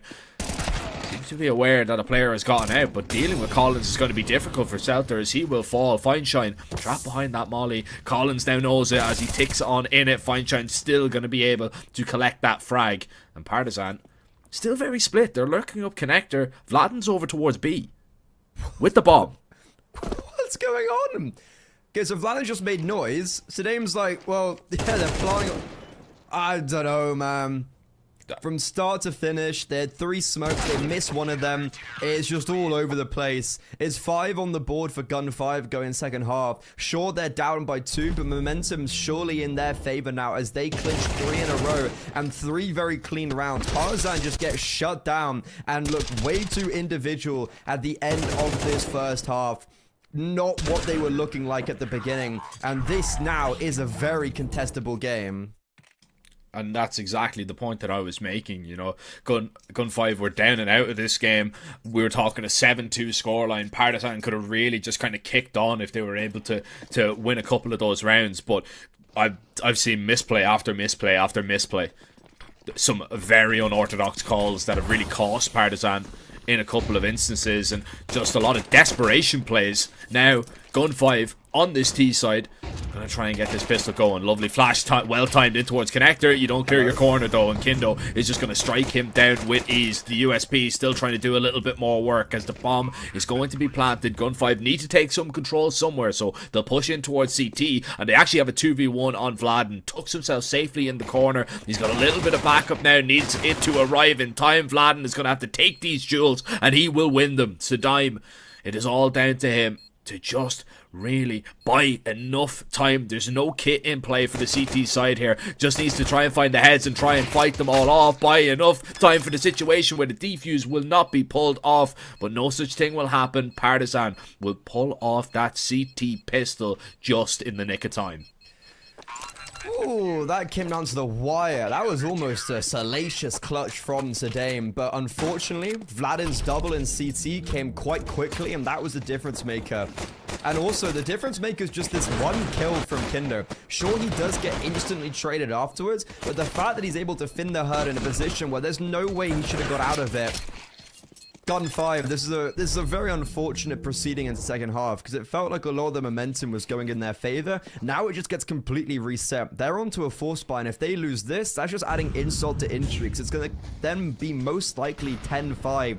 And this is the first time in this tournament so far, in the third best of one for PARTIZAN, we actually see them leading a game. However, that could all end up going a bit awry as they choose to fight aggressively towards middle, and they don't come away on top of 3 versus 3, but Collins is also on 19 HP. Yeah, this is not a good look for PARTIZAN at all. You've got a couple of rifles in the mix, and they're both able to find kills for Gun 5. This is now where Emmy has to take matters into his own hands, and the captain was able to step up massively in a couple of moments on Dust 2. They need some more from him here once again. The double would be absolutely ideal, but he's not able to get it, but still it might be enough. Collins on low HP, picking off the diamond. Fine Shine left now with it all to do. We've seen him hit some incredible shots even on low HP, and this time needs to be exactly the same. Smoke down as he tries to just maneuver around it with the bomb on his back. Still worried about CT. Now surely he's thinking about maybe the rotation around towards jungle, but it won't matter. It's a lovely shot from Vladen to seal it. It is 9-5 for PARTIZAN. And Gun 5, although they make it close, still they are going to have such economic downfall from the last couple of rounds, and you can see why they're calling a tactical timeout. You can see why they are now wondering, what are we going to do? Because PARTIZAN, although they made a couple of mistakes towards the end of that first half, it looks like they've bounced back. It's unfortunate in that 2 versus 1 that Fine Shine doesn't try to get the bomb down, because naturally he was very scared of CT. Little does he know though, if he'd got the bomb down, and even though if he'd lost the round, it probably would have meant Gun 5 can go and reinvest back into round 15 and keep on applying that pressure. It's a high risk, high reward play, but ultimately it's just going to be that low purchase. 1 armor on Lackey, the rest non-armored Deagles and a scout on YaLLa. This is PARTIZAN taking a very dominant stance early into second half. Double digits will be found pretty easily. And it's all about just keeping this clean if you're PARTIZAN now, because that last round, probably not as clean as they would have liked. And it did come down to the wire. And it came down to the 3 versus 3 with disadvantage going in their favor. But hey, this is looking a lot better. Utilities placed perfectly. And they are getting mauled in middle. That was a complete shutdown, and Sadame can't even connect a shot. So this is exactly what the doctor ordered for PARTIZAN, hitting double digits while equally keeping 5 alive. Yeah, that's exactly what they needed. Now Gun 5 though, this is your rifle round. This is your gun round that you've been saving up for. If you're unsuccessful in this and you don't even get a bomb plant, we're talking probably, you know, a risky force buy to keep PARTIZAN off 12. If you want to risk that at all, this is so important for the outcome of this game. And PARTIZAN, they are so close right now to picking up their first victory here at the group stage in Group A. They can smell it right now. Are they going to be able to just hold their nerve though in these last couple of rounds? Because still, there's been some nervy and some awkward moments. I don't want to rule out Gun 5 just yet, especially if they decide to go for a palace walk here with nobody, and I mean nobody, on the A bomb site. Yeah, but the longer that Gun 5 wait, the more that they're going to focus on A, because they're going to clear out middle, and this palace smoke being replenished is massive. YaLLa does get tagged, but he doesn't know that no one can hear him. So Gun 5 are probably under the impression that PARTIZAN know there's someone palace, but they don't. Now here comes the mid retake, the mid prong of the T side fools, but they do take 2 kills with them. Celta, big massive impact, and that allows for palace to flood out. 3 versus 3 post plant now for Gun 5. A post plant they have to win if they want to keep themselves alive in this best of 1. Distraction works. You get that bomb planted. You need to just hold on though. Retake is going to happen. Emmy going to go for a little bit of a peek here. Silo just waiting now. Fineshine had a flash primed and ready, but eventually he has to turn around and look at ramp. He was worried. Double nade coming in. Fineshine tagged down so low. Sadime trying to creep a little bit closer. They still need to clear out this angle. Now they know about him. Fineshine needs to be sprayed on down, but with that double kill, surely he has just sealed it. No time for Vladen. He is too far away, and Partisan, they are going to be kicking themselves that they were not able to convert that one, because it was a well executed retake until Fineshine came up clutch.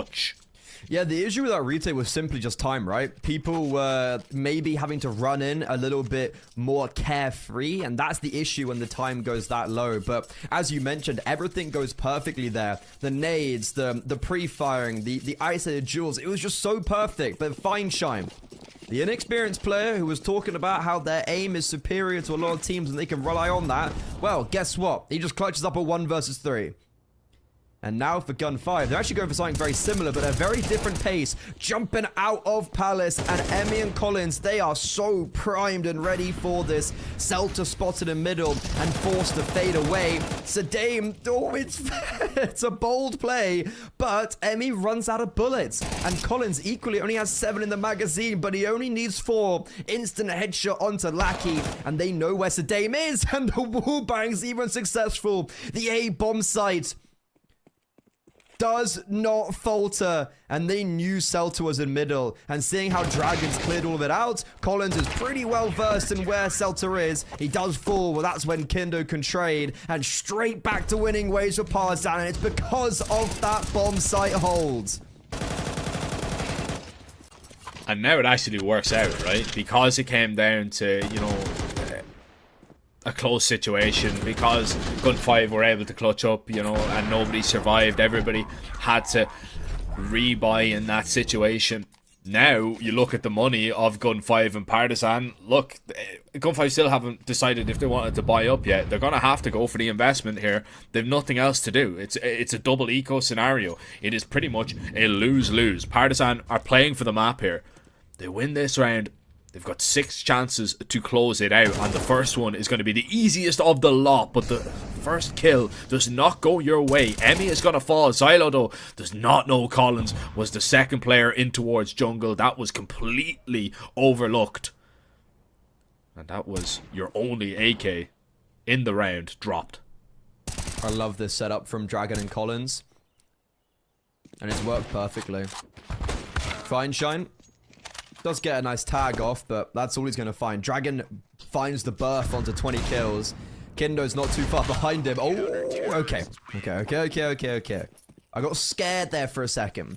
The Deagle started singing, but only for 1. And for Partisan, there's been a lot of worry in this map, I'm going to be honest. It's felt very touch and go at multiple stages. Clutches for Gun 5, the comeback into the game at the end of the first half, but ultimately, we now sit 12-6. And for Partisan, they have yet to win a map so far in this round robin. They've been continuously fighting from behind in the games they've played so far, but now they have 6 chances to close out Mirage and find their first victory.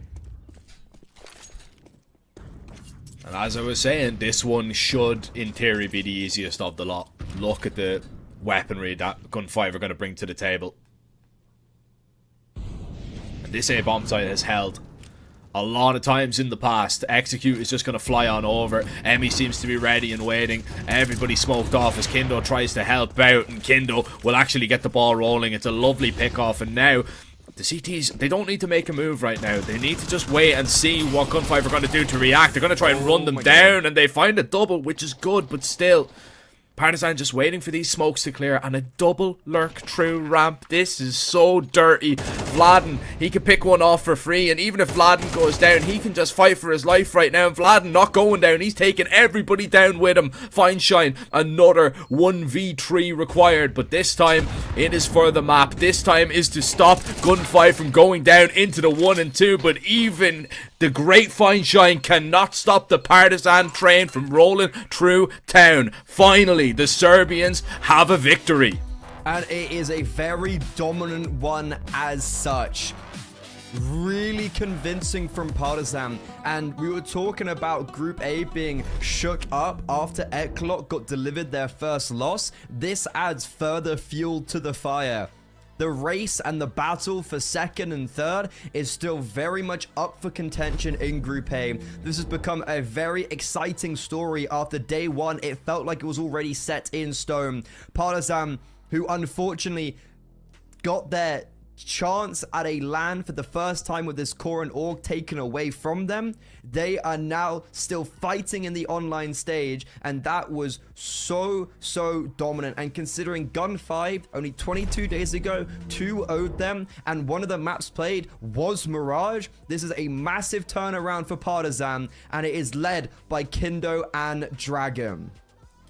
Yeah, look, it was a really good performance, and it was honestly something that I was not expecting PARTIZAN to come out and show the level that they did. A couple of mistakes in there, a couple of questionable moments, especially if we think back to the T side, but they proved me wrong. Kindo proved me wrong, especially because, you know, I was asking to see a little bit more impact from him. He stepped up, he hit nearly every single shot. I don't think he very rarely missed an op shot in that game in important moments, and you know, he was, you know, a real difference maker. You'd had Dragon that was making a lot of plays, you know, in the perfect moments too. He was very good at finding those openings, especially over towards middle. But PARTIZAN, just a well executed game plan, it would seem. As for the side of Gun 5, man, I don't know where they go after this. Now down into that 1 and 2, what started so well now is kind of turned to ash in their mouth. Yeah, I mean, they defeat NEMIGA on the first game. You look at a result like that and you're thinking, ooh, Gun 5 could be a real dark horse, similar to what Eclot have done. But instead, now Group A is shaken up. However, with that in mind, after a very strong victory, we've got Kindo from PARTIZAN to join us for an interview. How are you doing, man? Thank you very much for joining us. Thank you guys for inviting me. I'm doing pretty good, obviously, since we won. If we lost, I wouldn't have been doing so good, but yeah. How are you guys doing? Oh, we're doing. Oh, no one ever asked us that. We're doing pretty well. Yeah, I know. Oh, yeah, no, we're doing pretty good. We really enjoyed that game.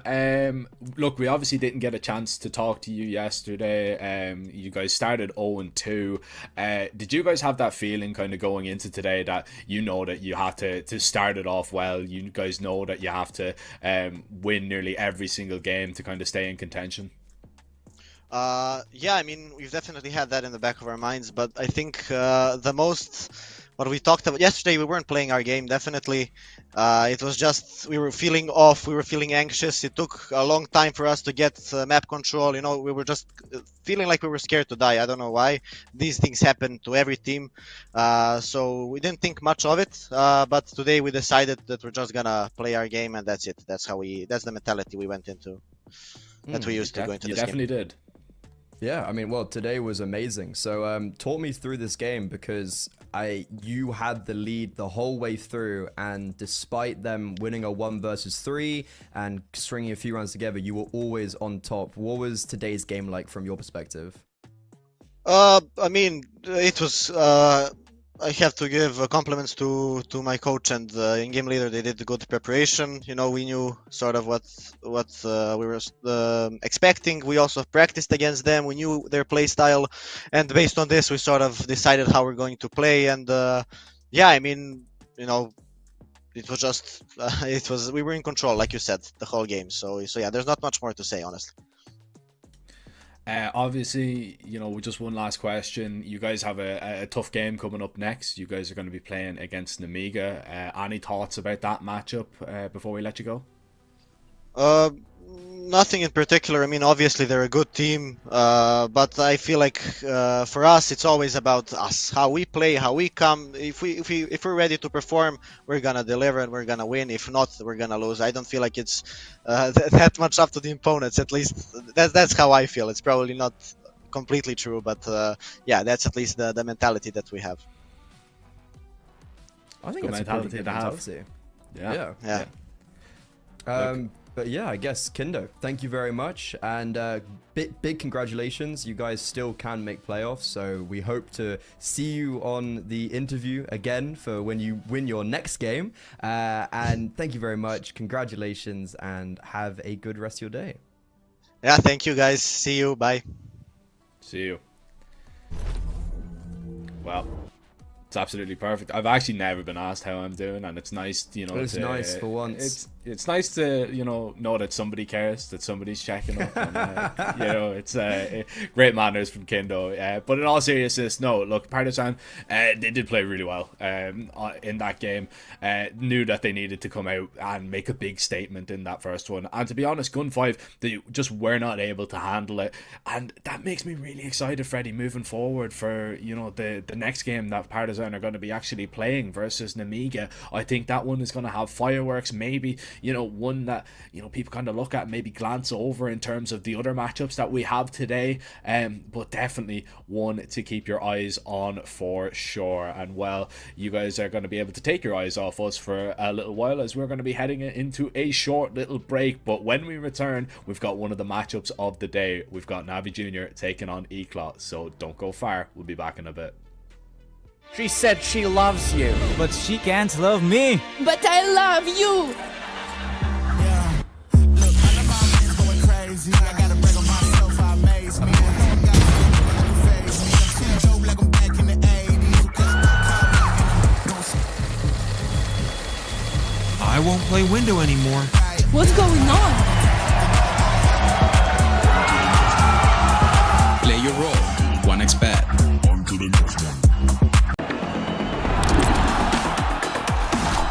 YaLLa Compass 2025 season. If anyone peeks through, they're both dead. They're both dead in the smoke. Bomb dropped, coughed up behind it at the edge of. Away with a kill, but quick trade back from Ariel. Still through the YaLLa Compass 2024 champions. YaLLa, let's go.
Eclot is here for the grand finals of YaLLa Campus 2025. Gents, we were supposed to be on LAN, but we've had to move online. I'm really disappointed. Eli, what was the team's reaction? I mean, were you a bit disappointed that you weren't going to be playing on LAN? Yeah.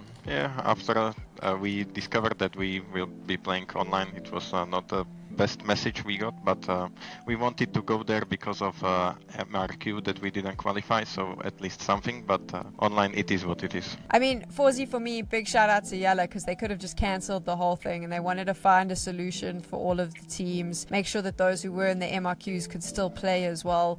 So it is still online. It's still a big tournament, big prize money. What is the vibe in the team right now leading up to the competition? I think it's fine. We didn't qualify for the MRQ, but at least we can play this tournament, so we will just try our best, you know. It's BO1s, so it's gonna be hard, but yeah, we will just try our best. Let's talk about BO1s, because like you said, those are always tough. Do you think that it's difficult because you never know what to expect, Forzy, from another team? They can throw out something completely random and strange. I think it's more about that we will not play our best maps, you know. They will ban our best maps. We will just play maps where we are not like fully comfortable. I think we have kind of a problem with map pool a bit. We are not so strong on other maps. We have like few good maps, but yeah, so that's it. We will have to play some map where both teams are probably not comfortable, so we will just need to shoot hard and yeah, just play good, you know. Exactly, it's MR12, you got to win the pistols, shoot hard, that should get you through. Imagine if I was a professional player, look at that great advice, I could coach your team. Eli, looking into this competition, when you take a look at all of the other teams, Group A, Group B, which group do you think is more stacked? I think the other one. I think we have pretty good group that we will be able to compete against them. Nice. Who do you think out of all the teams is the biggest opposition right now? Who's the most, the hardest team to beat? In our group, I think Gun 5 is going to be the toughest opponent because we are not really used to play against someone who is faster and doing some stuff we are not expecting. So we like to play against some structured teams, and Gun 5 is our nemesis. And also NAVI Junior is a pretty good team, so I'm open to play against them. And who do you think is the toughest in Group B? For sure, Betboom. Everyone says Betboom. Have you had a chance? Obviously, NAVI Juniors is coming in for Passion UA.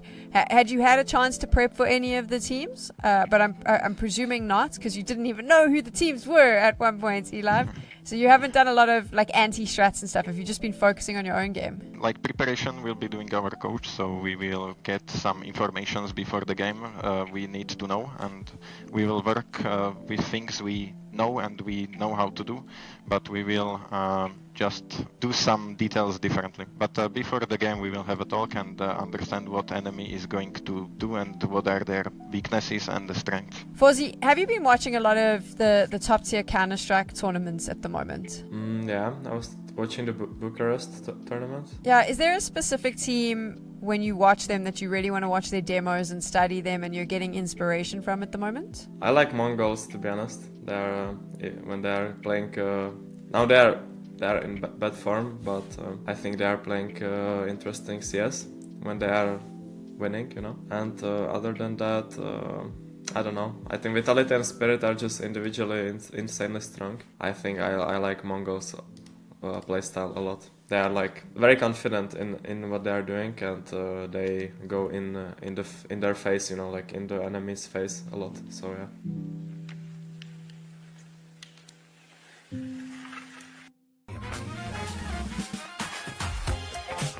Now what we're going to do is a game called Guess the Player. So you need to try and guess who this is. Simple. Maybe. I have no idea. Okay, we're gonna make it a little less blurry for you.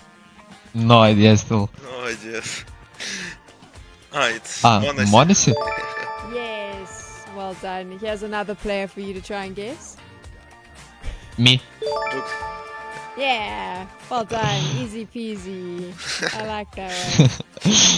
You'd be surprised how many players can't guess themselves. It's quite scary, actually.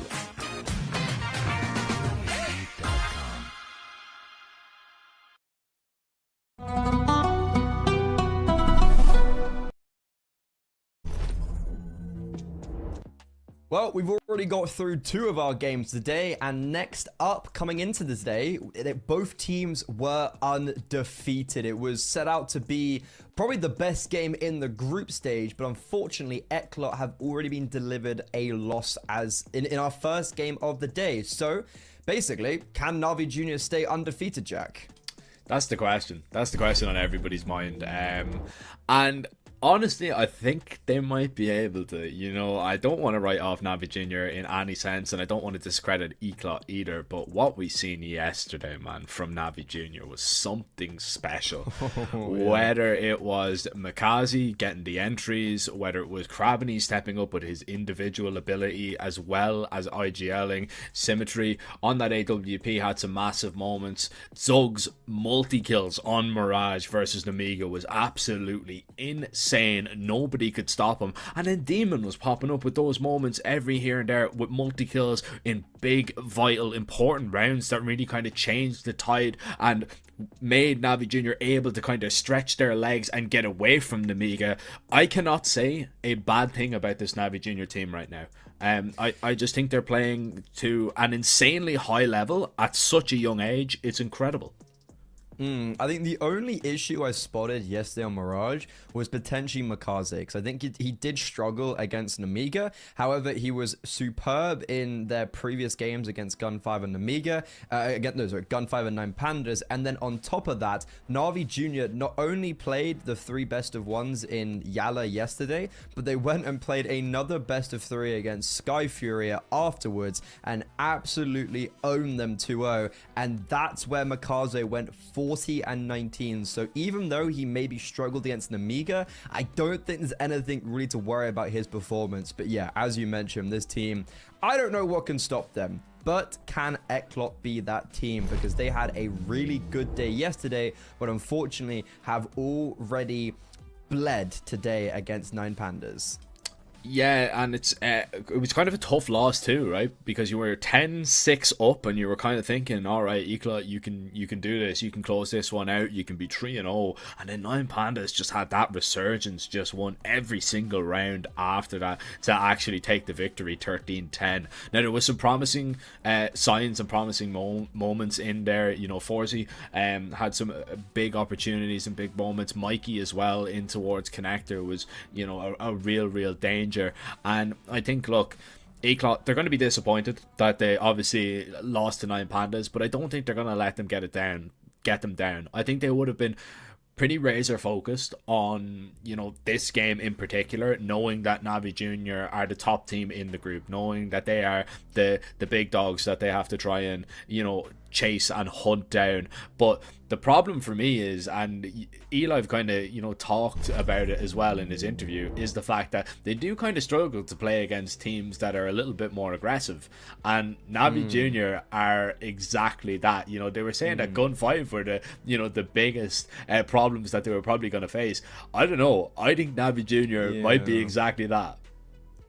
Yeah, there's a very small chance they did this interview when it was Passion UA, because Navi came in as a late replacement. But yeah, if they're scared of Gun5 and Navi Junior 13 to them, could have some issues arising there. However, we take a look at our maps, and understandably so, Eclot go, Ancient, get out of here. We do not want to play that. And we end up on a pretty interesting map, because when I think of Navi Junior, I can't say I've seen them massively on Nuke, but equally for Eclot, they haven't been doing too great on this, with 3 losses in a row on LAN as well. I think Eclot have been struggling in general. They are not the best team in their region. Sinners kind of destroyed them at the most recent METIZPORT finals, which is their regional event, and it's always like a really good litmus test because it happens quite regularly as to who's the best team in the region. And right now Sinners have taken that mantle, and they've done so quite convincingly. So when I go into this tournament, it's not only a redemption for Eclot to get over maybe some of their regional woes, but then when I look at this map and this matchup, it feels very hard for Eclot. So no matter what map it's going to be difficult for them, but I think they're not playing to their strengths here, and that's kind of my perspective in all of this. Yeah, I can understand that. You know, these two did actually face off on it. You know, last year, it was in the United 21 League Season 19 final. Problem was, it was a completely different roster as well. You know, you had Krias and you had Blitz still in the Eclot lineup. Now the roster on the side of NAVI Junior was exactly the same, and they absolutely owned them. It was 13-6. So, you know, if we're going off that, it is still a very, very long time ago. You know, NAVI Junior should be pretty confident going into this map, regardless if it's not really the best map for them. And I don't really think they care too much about what map it is going to be. You know, you're already 3-0. You can maybe take a couple of chances in terms of the veto. You can maybe try out a few different things as well, because pretty much you are, you know, going to be seeing playoffs one way or another. And I'm just delighted, to be honest, that we're not seeing another Ancient or a Mirage. We're getting a little bit more variety. This is the first Nuke that we're going to get to see, you know, in Group A. So, you know, that's always a bonus too. Wait, teams can play different maps than Dust 2, Mirage, and Ancient? I unheard of. But yeah, what's also, because you're talking about that last game, that was when Krias was calling. So it's not only a very different roster of players, but it's also just like a different roster with how it's all structured with the IGLs. And if we're talking about NAVI Junior, what, 6 months ago, give or take? Well, they've only got better. That's the whole point of this roster. Like, you know, Dazooks is 16 years old and he dropped a bomb yesterday against 9 Pandas. They're only getting better. It's like fine wine, but you know, they can't drink wine yet because they're underaged. But like, this is a team that's just only getting better and better. So it makes me very scared. And this is a team that had enough VRS to qualify for the MRQ, but they couldn't because they're an academy team, and obviously their main team plays at the major. So this is a team that are almost major standards, but they're cited as an academy team. And I think a tournament like this, where it's a big tournament. However, I think this is where they're gonna then show themselves as they're not just an academy team. You know, this is not a CCT victory. This is not a United 21 victory. This is of $300,000 with teams who have qualified for the major participating. And NAVI Junior currently look like one of the most dominant, if not the most dominant, and they'll be seeking to prove that once more on Nuke against a team that has played very well so far. Yeah, man, you know, we heard it from Gravity, we heard it from Forzy. You know, this is pretty much the major in this season for both of these teams. They're going to treat it exactly like it, so we should have a major game on our hands. NAVI Junior starting out on this T side, Eclot on the CT. And let's see how this one is going to play out, as NAVI Junior going for a little bit of a wrap, it would seem. Out towards outside, METIZPORT taking a lot of space, Demon along with him, but it's the E-Live to find an opening kill. It's a lovely find to kick things off for Dynamo Eclot, but they still need to be cautious about METIZPORT, because look, the lurk that he's found and completely unnoticed in towards the heaven, and that's the A bomb site. A minute and 25 seconds he was up the ladder? Sure, okay. Well, the bomb's been planted. There is no kit in play for Eclot. 4 versus 4 retake. A big part of this retake just comes down to the Alive and see if he clears Symmetry. Doesn't seem like he's going to. So even though the Alive's going to get past, he's now starting to make noise. So Symmetry's going to turn around and is going to be able to support his teammates. And that's exactly what he will do. Everyone else is falling, but that's when Makaze and Symmetry strike again. But now it's down to the Wonder Kid. Makaze, the star player of this project. A 1 versus 2. The bomb's being defused, but it doesn't matter. He started off the round and he'll end it off with a 1 versus 2 4K. NAVI Junior flexing their muscles already. METIZPORT flexing his muscles too. It was 1 minute 32 and he was in towards heaven. He was already jumping up on the way there. It was a really fast pistol round, and Symmetry just doing his job well, just picking off 1 kill, making it a little bit easier for METIZPORT, but that is a big fight to win onto Forzy. METIZPORT starting well, finishing well, and NAVI Junior now looking to try and put the pieces together for what would be a second round, which would actually put Dynamo Eclot back on to a little bit of an eco, because they've invested everything that they've gotten this round. NAVI Junior taking the smart approach though, having nobody sitting in towards the lobby. They heard that flash deep door as well, so you know that this space has been created and taken. Navi Jr. It'd be interesting to see how they're going to react to this.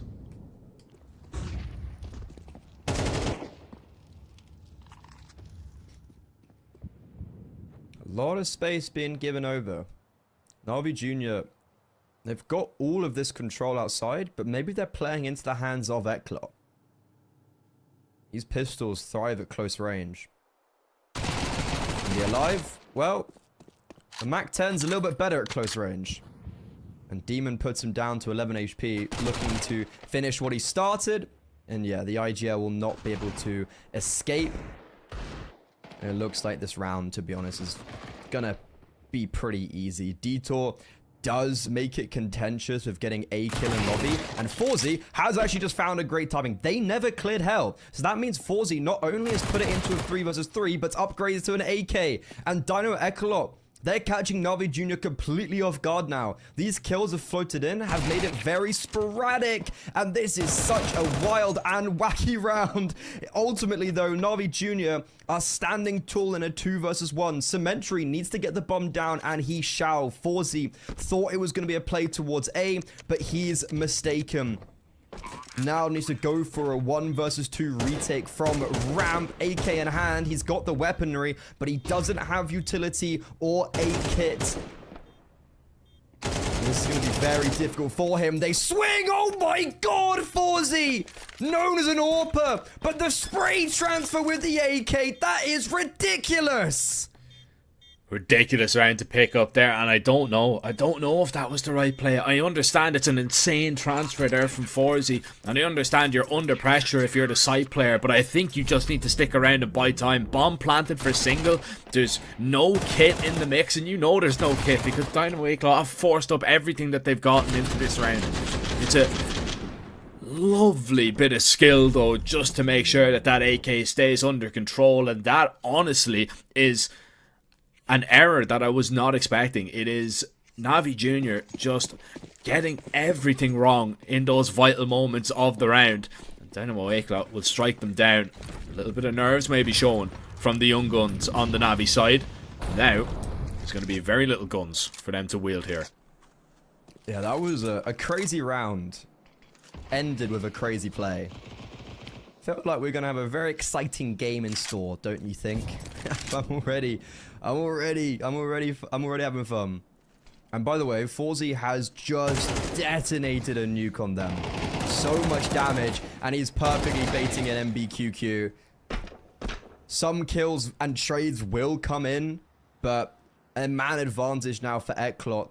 And Navi Jr., their original idea thwarted. Detour even catches off the lobby lurk, so Demon is now left completely isolated in a 1 versus 3. They know where he was, and they also can confirm he hasn't gone down secret because of the Alive's position. Eclot are playing this perfectly by just leaving the A bomb site and pushing into lobby. They're going to allow for him to get to the bomb site, but as soon as he now try and get the bomb down, it's going to be near impossible. I don't know anything Demon can do here. He does get 1 kill, but on 5 HP, that's when the trade is imminent. And with Mikey now finally on the ball, Eclot take the advantage, take the lead, and break the economy of the Academy team. Yeah, it's just not the ideal situation. It's not the ideal start, but we've seen a lot of that today in these BO1s that, you know, teams winning the pistol. I think this is the 3rd time that we've actually seen it today, that teams have won the pistol and then been broken right after, which is kind of incredible. 2nd time today? 3rd? No, it happened. I think it's 3. Last map it was Gun 5-1 pistol, lost the 2nd. Obviously, there's this map. It was just 2. It was just 2 then. Can't even remember what happened in the first game. Still, regardless. That's so long ago. It really does. It really does. Still, though, Navi Jr., I mean, making something work here with the pistols. Okay. Everyone's so low, though. Yeah, everybody's so quick towards ramp 2. This is surely going to be pretty easy to just sweep this one under the rug. And yeah, nobody's going to be getting away with a bomb plant anytime soon. Dynamo Eclot 3-1 up, And the buyback here from NAVI Jr. is not going to be able to field an AWP, but 5 AKs might be able to do something with. You might be able to do the trick exactly with them.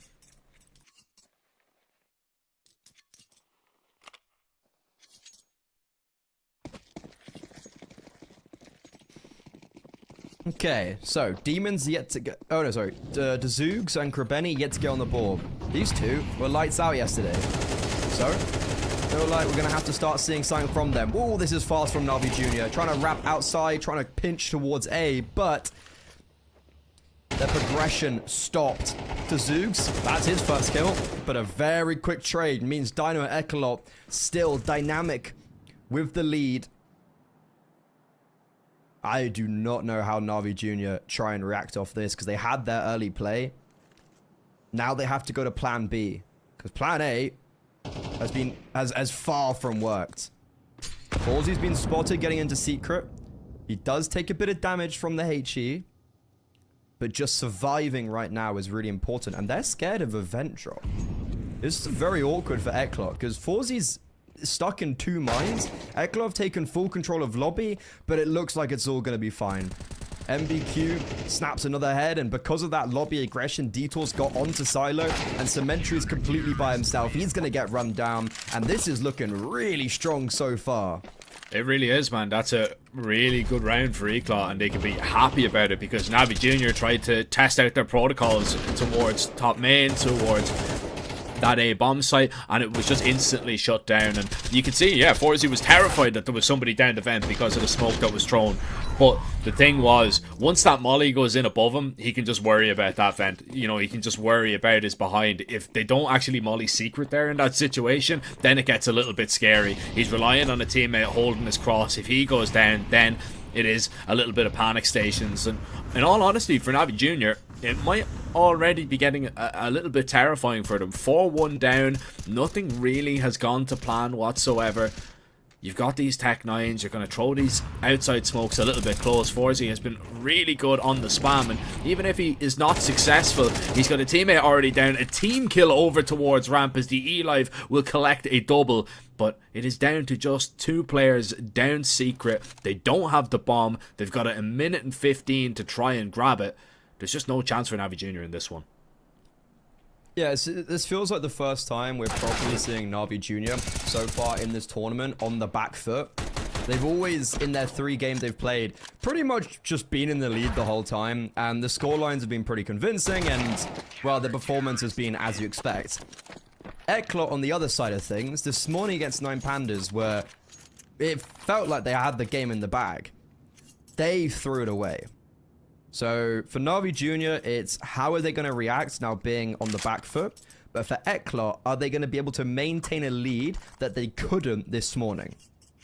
As we head into another gun round, NAVI Jr. are taking a very well-timed tactical pause. Get Coolio on the mic, a very experienced player in his own right. Already shown that he is a very accomplished coach with NAVI Jr. Get him on the mic to talk over the game plan, but potentially to sell the nerves. 6 rounds in, it's all fine. There's only been 6 rounds, who cares? The gun rounds haven't quite gone to plan, so what's the next step for NAVI Jr.? Well, do they try and do something a little bit more slow tempo? Because the fast, you know, testing out the protocols of Dynamo Eclot, that hasn't worked out whatsoever. So maybe you go and try and get some outside control. Maybe you just look for an opening pick if somebody wants to give it to you. But it is a dangerous game that you're playing then at the same time too, because if everybody is just going for these opening duels and opening picks, there's a lot of 1v1s to kind of be given away. But NAVI Jr. are getting set up for what seems to be an A-pop now. They could still fake and go over towards the ramp. And maybe a fake might be exactly what they're after, because Eclot have been pretty quick with the rotations, but it looks like it is just going to be the full committal. Eclot haven't really seen too much towards outside. They know there's nobody down secret either because of the position of Forzy. Eclot should be ready for this. And And here they are. Execute comes forward. There's 3 players on the bomb site, and the Alive just takes 2 down, looking for a third. Mikey's actually gone through the door smoke, and this is perfect. The Alive dancing and prancing around the utility. No one even really hit him, and Mikey doing Mikey things, pushing through a smoke. Eclot are simply just shutting NAVI Jr. down right now.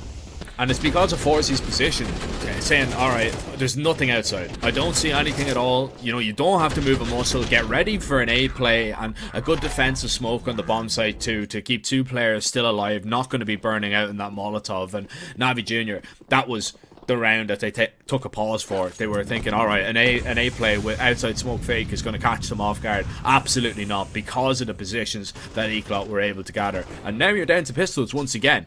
NAVI Jr., they're going to get a little bit desperate in these next couple of rounds. They need to get something on this T side. They cannot afford to let Eclot continue to stretch their lead out in front. And even with this cross down towards Secret, Eclot already have a player down. Make that 2, and the smoke is up in their face as well.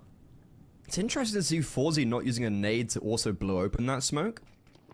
This is the first time I think we've probably seen NAVI Jr. commit down towards B, and wow, they go into the meat grinder. MBQ and Mikey, you mentioned there were 2 players down, and they set up a scintillating, deadly crossfire where both players pick up a brace. The Zoogs, a kill.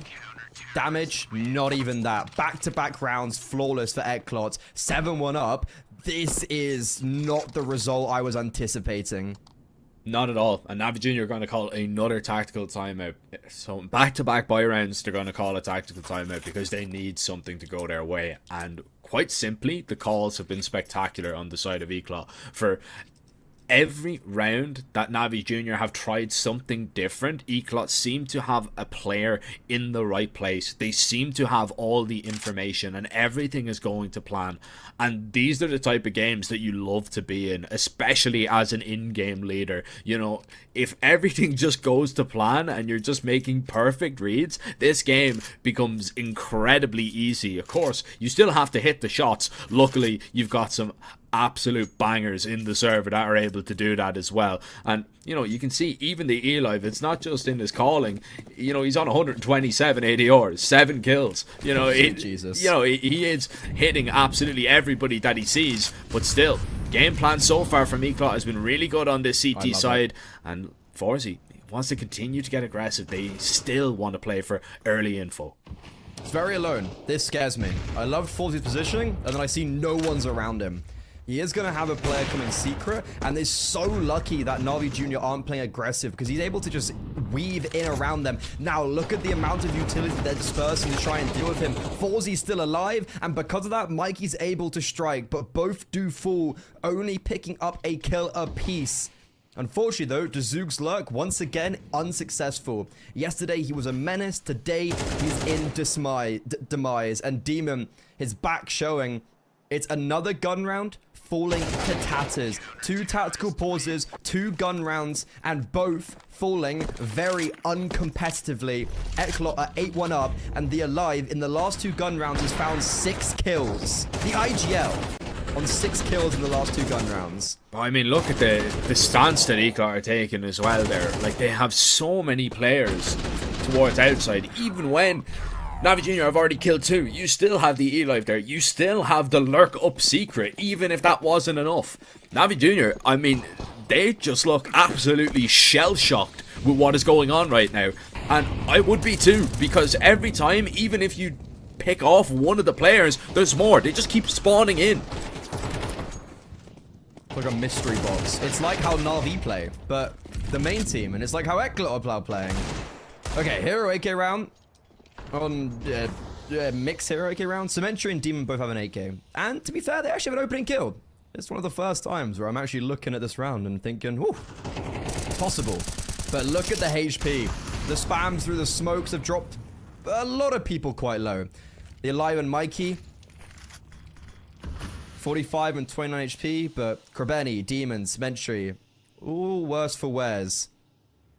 And the Alive's been hunted. They're trying to track him down, but he's doing really well at surviving. But the gap has been open towards Heaven, and Mikey, you can tell, he has to go and fight, and that's what he does. Evens back up the scoreline.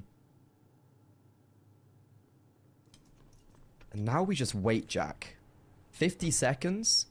Navi Jr., they're trying to wrap towards A, but because the Alive is still standing, he's controlling all of this space, and the timing is impeccable. Makaze falls. Will he anticipate the Heaven player? It looks like Detour might not, because he just walked into the Tech 9, lucky to get away. Advantage for Eclot, but the bomb's been planted. And Krabeni on 22 HP is doing amazing at just surviving in Heaven. Unfortunately, though, Mikey falls. So Eclot, now the retake thinned, and the AKs are starting to activate. The retake's not even really started, and Eclot have already lost 2 players. And now Krabeni has found... Oh, he's just killed himself! Oh, no. He just jumped off! Wait, that could be such a difference maker, because the Molo's now been put down. Cementary can't play. And it's all down to Demon. Smoke as well, so Cementary completely blocked out this round. Is going to push through. He falls. Bomb being defused. Oh, no. There's no time. Oh, God bless, because Krabeni, that would have been all his fault. He jumps off the high ropes, kills himself, but luckily it doesn't matter, and Navi Jr. just about strikes through. I'm lost. I'm lost for words. That is... Everyone's lost. That is the strangest round that I've ever seen. And they know what, Eclot, just don't jump on the bomb. They just don't jump on the bomb there in that situation. Forzy was looking for the player, realised that they run a little bit too low on time. They were gifted an opportunity. I don't know what Krabeni's doing.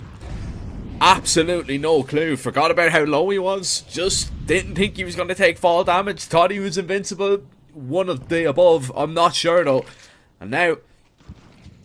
Navi Jr., they have a second round, but are they going to be able to find one more? The E-Live exposed because of that HE. AWP posted, but Forzy is just that quick. Collecting that kill and getting back in time. He is popping up absolutely everywhere. And he's got Eclot out in front in this round. A 4 versus 3. 2 players rotating down secret. Is there a timing for Krabeni now to lurk out? Has he been spotted though? That's the question. Did MBQ catch a glimpse? No. Doesn't matter if he did, because he falls. And yeah, this is the big issue. Eclot have very aggressively rotated down towards B, and the A bomb site is left wide open. Bomb planted basically for free. And that smoke coming main is going to be very difficult for Eclot as they come up secret. This is very weird, because Mikey's gone secret to main, Detour's still in the vent, and Forzy's Heaven. Very sporadic are Eclot. And Forzy's utility, it's going to actually support his teammates coming up. But they know where he is. He spots out to Zoogs towards blue box. Main smoke now faded, but Krabeni, who opened up the round towards A, gets ahead of that smoke towards door and is able to silence. 2 retakes fundled by Eclot as Navi Jr. are making this T side actually look competitive despite being 8-1 down at one stage. I mean, competitive is probably a stretch, to be honest, but because 4 rounds and a pistol round, look, boom, back. Yeah, look, don't get me wrong. You're not incorrect with what you're saying, but oh man, I just have my worries, my doubts. I don't think Navi Jr. are playing next nor near the level that we seen yesterday at all, and very fortunate that, you know, it wasn't a whole lot worse. Very fortunate that they didn't lose the round before that. Still, Krabeni walks through a smoke and he's able to get a lineup, but it was still a very closely contested round. But it is just about staying in it for Navi Jr. It is just about gathering up 4. If they don't get this 4th round, though, I think it could be a little bit of a bridge too far. But it started off nicely. Mikey taken down through that smoke. It's Zuggs getting on the board. And if you can get those players to wake up, Makazi, Zuggs, Krabeni, to begin fragging and getting those kills, Navi Jr. maybe have a chance. But MBQ, AWP in his hand, double up in this situation. It's a very wide angle that they weren't expecting, and he still might go down, misses a second shot, trying to run him down, and Demon will at least get that trade. That's the B bomb site now open if they want to commit, but it doesn't look likely with the 2 players looking to find lurks. This is a very awkward round where if Navi Jr. just commit towards B, they'd probably just win it all out. But they're rethinking the play and want to head towards A. through main, through vent, through heaven. The Alive has to anticipate this, and this is a pretty precarious position for him to be in, but Detour, who pushed door previously, finds 2. And Krebeni is dropped down from heaven. This allows the Alive to come up the ladder after this Molo is faded. Now accompanied by Forzy. Oh, Navi Jr. have changed directive. They're going back down towards B, which would have been a good original plan. And Eclot are slow to the punch. Now only do they start to mobilize. A lot of utility to utilize, though. And this AWP is going to be very difficult for this retake. But here comes the util. Not quite touching the player on the back of the bomb site. Now exposing himself. This nade's going to do good damage. And it eliminates. Now the IGL. The hero of the previous. Once more looking to step up. He's found the first. Both brains of the operation clashing. But it's the youngster to thrive. And Navi Jr. stem the bleeding as they find 3 in a row. You just need to hope that's enough. You've got yourself back into the half. You've picked up a couple of good rounds, you know, in terms of clutches, big moments, showing that you can still do it, showing that you can best them. And then you're going over onto the CT side as well. So you win this pistol, you've got a chance. But this pistol has a massive weight to it, and I usually hate putting a lot of weight on these pistol rounds, but especially when we're talking about an 8-4 scoreline. If Eclot are able to take this pistol, if they're able to win the conversions, it's an extreme uphill battle that I don't know if Navi Jr. are going to be able to climb. Also, gotta remember, Krebeni, 0 kills 2 rounds ago. He found 3 and then a 1 versus 2 to win out both of those rounds. He stepped up massively. Is he going to be able to continue this? So far, it's not been him. Oh, but as soon as I say that, he just swings for the fences and finds 1. Bomb will get planted, but I assume that's the only success Eclot will find. And there's the pistol round you were talking about. Bomb does go down, so Eclot can afford to go for a purchase in the next and still make this competitive. But this game, after being 8-1 up, a 7-round difference is now only 3, and Navi Jr. are starting this CT side on the right foot. Yeah, they are. Now, job is not done in terms of, yeah, you win that pistol, but because of the bomb plant, yes, you've got this buy that you have to be a little bit concerned about. But on the other side of things, let's not forget, Eclot were 10-6 up against 9 Pandas earlier on today and lost every single round afterwards and let 9 Pandas take that map away from them of Mirage. Navi Jr., you know, they are a team that play off momentum. You know, they are that kind of momentum heavy based team. When they get the ball rolling, they are very difficult to stop. So if you're Eclot right now, this needs to be a round that you convert to at least just settle your nerves a little bit. And it looks like they're going to try and explore their options over towards ramp here. They're waiting out this smoke that has landed deep in towards radio. You're playing behind the red box as well with that M4. Could be pretty dangerous, and it's even a double setup. You might fall right into Navi Jr.'s trap here. This is perfect. Who takes first contact? Cementry. He finds 1. Zoogs finds 2. Advantage now in favor for Navi Jr. and accentuated further by Krebeni as well, catching off MBQQ. Forzy in the known and now spotted. Trapped and dealt with. A perfect shutdown, a perfect setup, a perfect read. And now it's going to be an eco for Eclot and surely a 1-round game. 5 in a row so far for Navi Jr. Soon to be 6. Could be 7. Probably should be 7. And this is honestly a horrible spot to be in right now if you're Eclot. I know, listen, it's only a pistol round and a force fight you've lost in the second half, but just the way that first half ended, just the way that you know that you've already, you know, lost a pretty big lead already today. That's just things that weigh on your mind, and just sometimes you get into your own head about things. This is one of those situations where, you know, you have to make sure that they're dead. Make sure that they haven't come back. This is the whoever scores more goals wins analogy. Oh, absolutely. Whoever gets more kills wins the game. Well, actually, that's not true. But whoever kills 5 in the round wins the game. But NAVI Junior, like, they were having no success early on at all. Like, you think about it, and crazy. You know, you think back to like the close rounds, the opportunities that they had. Like, you're gonna think back about the round that Crabney fell out of heaven, and that 2 versus 2. If somebody just gets on the bomb there, but if somebody gets on the bomb there for Eclot, it's a completely different story. Could have been an 11-1 half. And in the moment, it didn't seem like that big of a deal because it was still 8-2, right? Now it's 8-7. Exactly. And those are the things that are going to kind of come back to maybe haunt you a little bit. Just certain situations like that. And Eclot, yeah, they're going to call a tactical timeout. Yeah, make sure that you have everybody listening to what is exactly going on, how you need to start your T side off perfect. Because if you don't, NAVI Junior, they're level.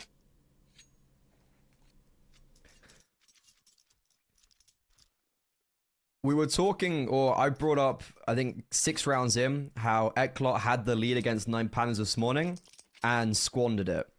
NAVI Junior, they never really had to fight back in a game so far in this tournament. There's been 3 games, they've always had the lead. I was wondering, will Eclot make the same mistake, and can NAVI Junior battle back in? Well, it seems like both have come true. Eclot have made the same mistake, and NAVI Junior can battle back in. However, they still need to actually toe it over the line, NAVI, because they've made this heroic run to get to a 1-round game, but they've yet to play a gun round on the CT side. And this is going to be very telling as to if this comeback is actually possible. And so far for Eclot, it's just a simple default. They've faked outside control, and the bomb is outside. They're replenishing the util. And it looks like they want to try come through main. They're going to try split towards A. Mikaze just runs straight through the smoke, but he falls. Oh, it's all coming apart. Dzoogs, though, does just jump up the vent, and it's all of a sudden gone perfectly. This went from 0 to hero for NAVI Junior, and now Mikey's in the gnome. Bombs down in no man's land. NAVI Junior are playing the buddy system, and battle buddies, they shall thrive. How did they win that one out? How was the Zeus cut up the vent and found 3 kills? Oh, it's just them thriving in the chaos. Exactly what they love to do. They just love when it gets a bit mental on a bomb site. You swing up the vent, you claim 2, and, you know, there's so much going on there. You lose the double entry. Mikaze's swinging through that smoke and he gets absolutely nothing. Another player falls over towards Tetris, and you need to just hope the distraction is enough. You need to try and make a play, and desperate times call for desperate measures. But it's NAVI Junior that will just get everything and more from that round. Now, what are you going to do, Eclot? How are you going to react? Because that call was perfect. That was a really good call. You found the double entry. Just the problem was NAVI Junior were quick on the rotations. They were up the vent and they hit the shots they needed to. Yeah, that's a big problem. Because you've got the Eli that is tagged down low. But he could maybe sell the fake here. 2 players already below deck. 1 player over towards the ramp. This A bomb site is going to be pretty weak. If you can maybe just try and creep in towards main, you might cause NAVI Junior a problem. Yeah, a split towards A would be perfect, but I have a feeling they've lost the timing, and I think they've also losing the members they needed. Now down to a 5 versus 3. Eclot have stagnated outside and in secret. Grabeni's got the first, and he's on low HP. He's backed away. Guess what? There's a second. And, ooh, the second does fail. The Zoogs, the mastermind of the previous, actually does fall. And now opens it up a little bit more. Cementry's also come down towards B. And this is a nice setup for NAVI, because they've still got 2 towards A, if needs be. And they've still got 2 down towards B. And that latter seems to be where they want to end. Mikaze's also eliminated the outside player, so it's forcing Eclot to speed up down towards B, right into the welcoming arms of the AWP and Cementry. NAVI Junior, that is now 8 in a row, and the first time this game, outside of the pistol round, where they are leading. Crazy. Crazy that they've come back into this game. Won 8 rounds in a row. And they've bounced back from what looked like a dejected, a defeated NAVI Junior. Now, they're in the lead. Still a little bit more to go. But They really have impressed me with the resilience that's been shown, the bounce back ability. Now Eclot, who've kind of struggled to really get to grips with what they wanted to do on the T side. That last round, a little bit all over the place, a little bit indecisive. This time though, Mikey, we know he's a sneaky player. He's trying to find an opening over towards the ramp. Instead, it is MBQ that has been taken out. And oh, Zogs has seen him. He knows Mikey's here. That's going to be a freebie. And you've lost 2 rifles early on. You've got 3 players that are left over towards outside. But the E-Live is already tagged down low. This has not gone to plan whatsoever.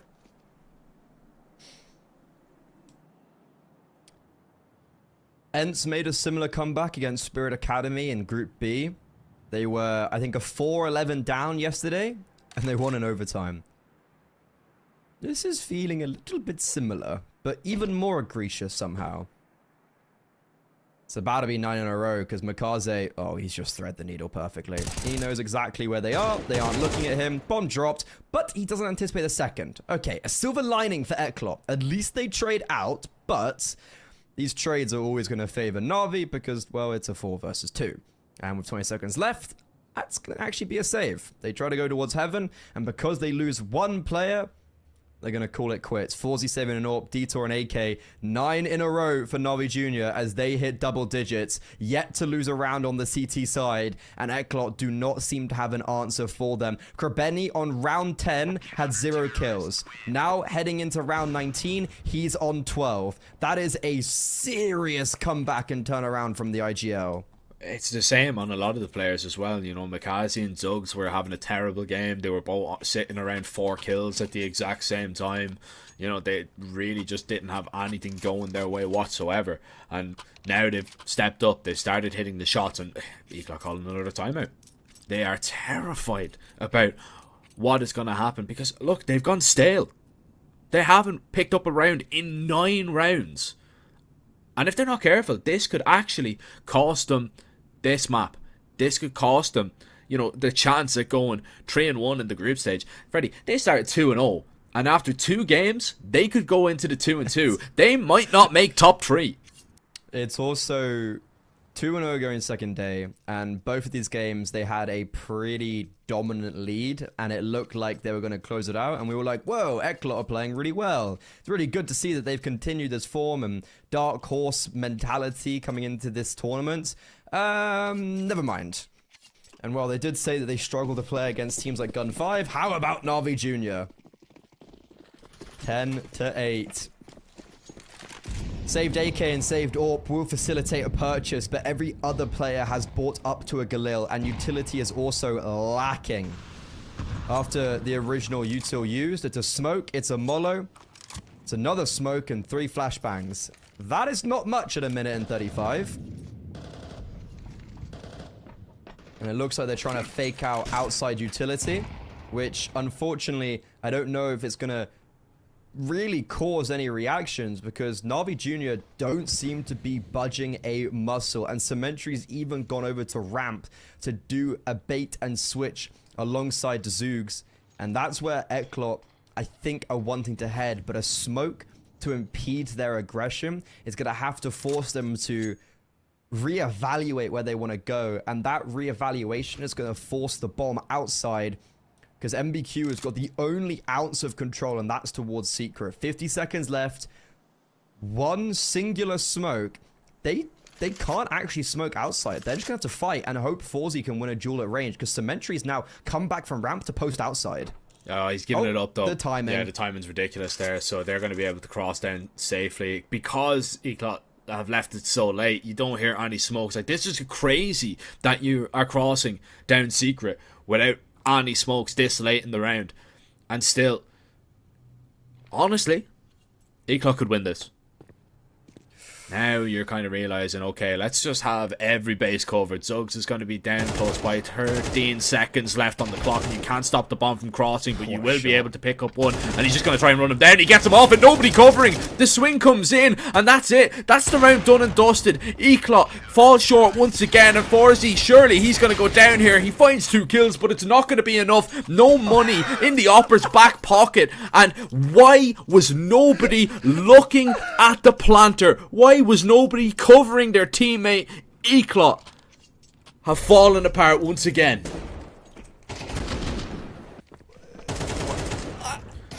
I'm just in shock. He gets 3 kills. Speaking about Krabeni on 0 kills, Zuggs also had a really rough start. He wasn't finding any success on the lobby lurks. He was on 0 kills for a long time, and he was chilling on like 1 or 2. Basically until the half. And he just swings and gets 3. That is ridiculous. Everyone's firing on all cylinders, and even though Eclot make the right call, they go onto an empty B bomb site. They're able to get down without any information being passed over. It is all in vain. 10 rounds in a row. 11-8. Forzy has saved twice in a row after the time, but last round he dies. He's on a Glock, smoke, and flashbang. Eclot are in tatters. They take their final tactical pause, their third of their T side, and this game is just insane.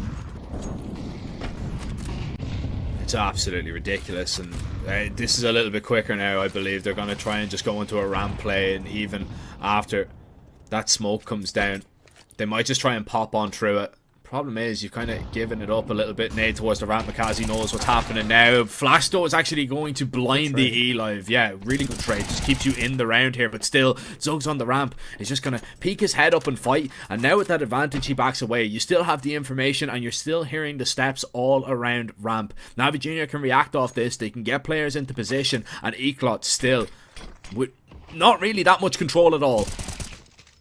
Oh, it's just classic Mikey trying to push through a smoke. Just look at the positioning as well. Cemetery's picked up if they come out of ramp towards Hell. 2 players have gone down towards B. And then Demon's playing perfectly over on the A-bomb side. This is immaculate protocols from Navi Jr. And because Mikey tries to go for a heroic play, he not only loses the A1S, but the numbers are just dwindling. And now Navi Jr. seek to push. Forzy eliminated. Only 1 casualty. Perfect protocols. And it still astonishes me that we are calling this a academy team, because they are dismantling anyone in front of them. An average age of 18, being 1-8 down. They win 11 rounds in a row and now have 4 opportunities to close out their 4th victory here in the group stage to certainly put them on the tippy top of Group A with 1 game to spare. Looking for that 4-0. I don't know if you can deny it from them whatsoever. Molly towards top hut. It's not going to be the fast A play that they were expecting. Molotov in hand, ready for Demon to drop. Diagonals thrown towards outside. Are Eclot going to decide to use it? Doesn't look like it. Everybody poised and ready in towards lobby. They're going to try and maybe get out the door, maybe even try and get down the vent, but it looks like it is actually just going to be the A play here. Flashes come in. AWP needs to swing wide because of that smoke. It's a difficult one to hold on to the bomb site, but Navi Jr. seem to be doing it. Mikey with a nice shot. Demon still staying alive, but Mikey gets activated with a hat-trick of frags, leaving Zuggs all alone, and he needs to do exactly that. Find 3 of those kills if he wants this round to go his way. Mikey, though, he is on another level, and when you need him, he steps up and he keeps Eclot alive. In 12 rounds played, that is the first Eclot have claimed, and it's because Mikey, their star player, who is touted very highly from the region, picks up 4 kills. And this round looked like it was all going to be a disaster. This round was looking very poor, truth be told, because the first 2 run in from Eclot, and then the next 3, I just didn't even know where they were. Like, those first 2 entries, down. And then because Mikey just annihilates them all, that's the only reason Navi Jr. faltered. However, as I mentioned, 4 rounds, 4 opportunities for them to close it out. Now they've only got 3, but a tactical pause and a very big bank. Their pockets are deep. They're going to be instantly reinvesting in. And I actually quite like a tactical pause here. Just be like, okay, we lost 1 round. We've won 11 in a row. It doesn't matter. We'll just do it again. Mikey's not going to get another 4K. We know we are better. That's it. You know, you can't rely on Mikey to get 4 kills every round. Now, if he does it, that's another thing. But this time, oh, he is going to go towards outside. Was he spotted? Was there a shoulder? I don't think so. Oh, I think he is all right now. It's the same round once again, out towards door, but this time they're going to be struck down. Look at the double push towards ramp. Bomb is just trapped in towards lobby. Dior and Forzy trying to keep this one alive, but it's down to just Dior on the site. A 1 versus 2. Navi Jr. found the kills in the perfect moments, in the perfect places, and now Dior finds himself in a very lonely place. A 1 versus 2 to try and save this map from falling into the hands of the top of Group A. Dior, a minute left, backs up. Information gathered from the CTs who double up in towards lobby. They're just going to try and guard this bomb with their lives.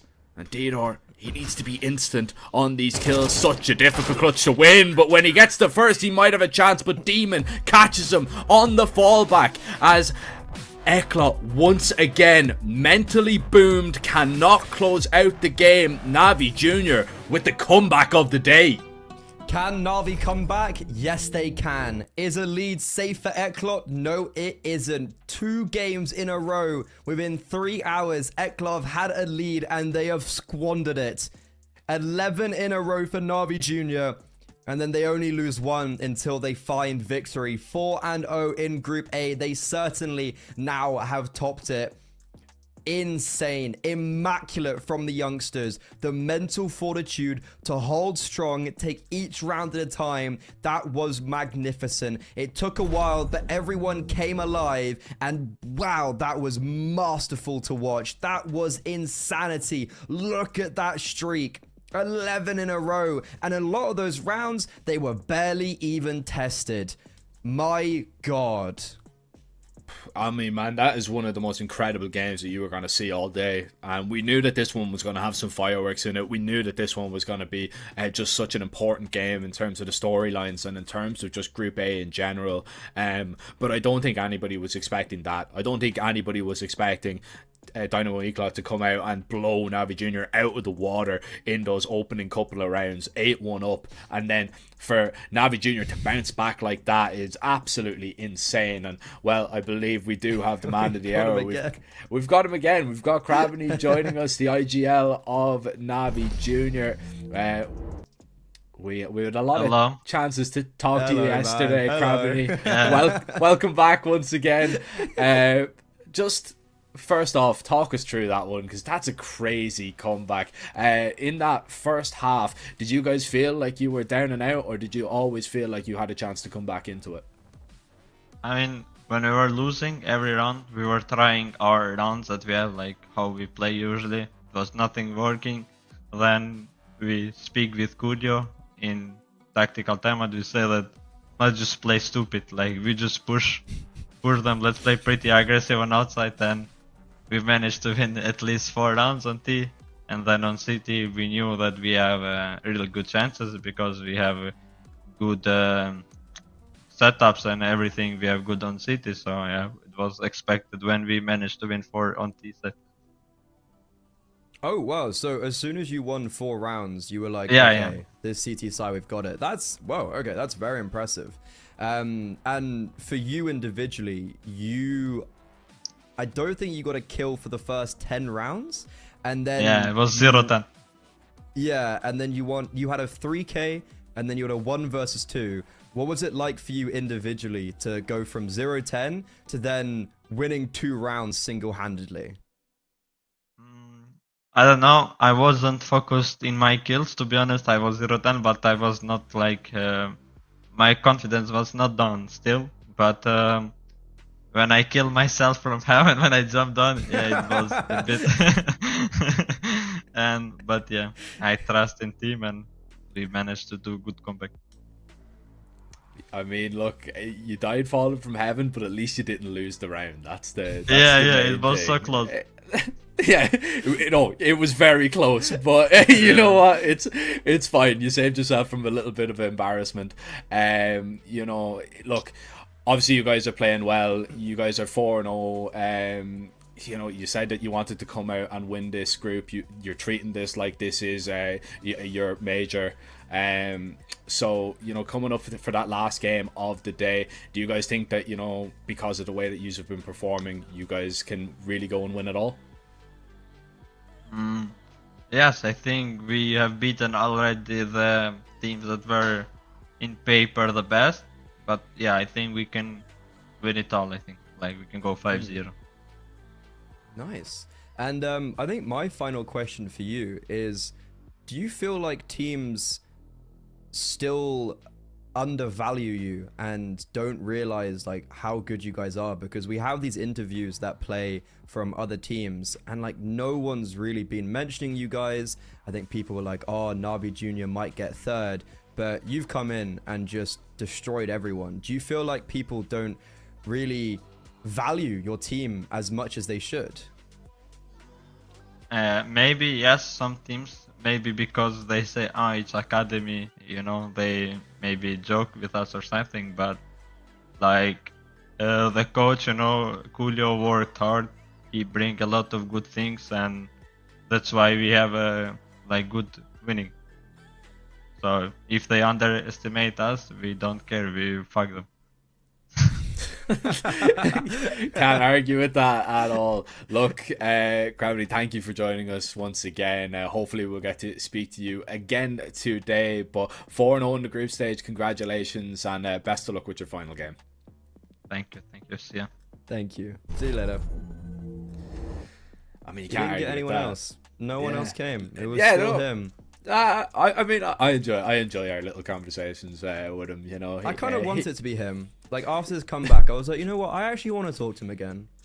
Yeah, I mean, look, it's a big comeback for NAVI Junior. That puts them 4-0. As for Eclot, I mean, it's bad news for them. 2-0, unbeaten at the beginning of this day, now sitting the 2-2. So their chances of actually going through to the playoffs may be thrown into a little bit of turmoil. But we are going to have to throw it into a little bit of a break, because when we come back, we are going to have some more Group A action. We have myself and Freddie's final game of the day. So make sure you guys don't go anywhere. We'll be back in just a bit. She said she loves you, but she can't love me. But I love you. Yeah. Look, I know my man's going crazy. I gotta break on myself, I amaze me. Phase me. I'm too dope like I'm back in the 80s. I won't play window anymore. What's going on? Play your role. 1xBet.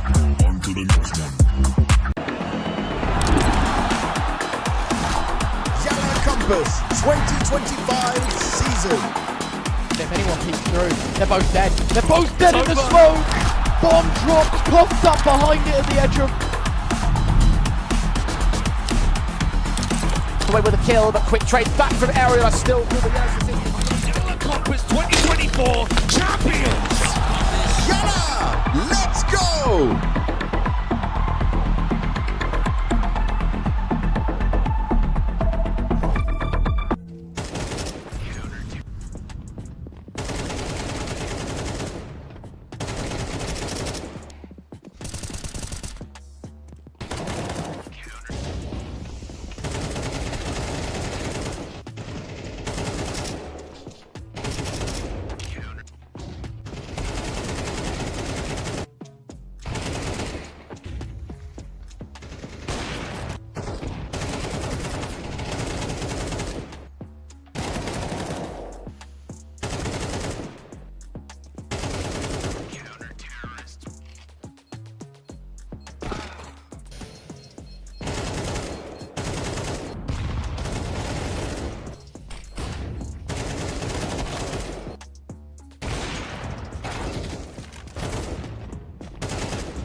The NEMIGA gents are with us for the YaLLa Compass Grand Finals. They're in our group stages and we are recording this the day before the competition kicks off, which means they've just found out that they are going to the Austin Major. They've made their way through the MRQs. Leah, we're definitely not re-asking you this question because of technical difficulties. Tell me, what is the vibe like in the team right now after qualifying?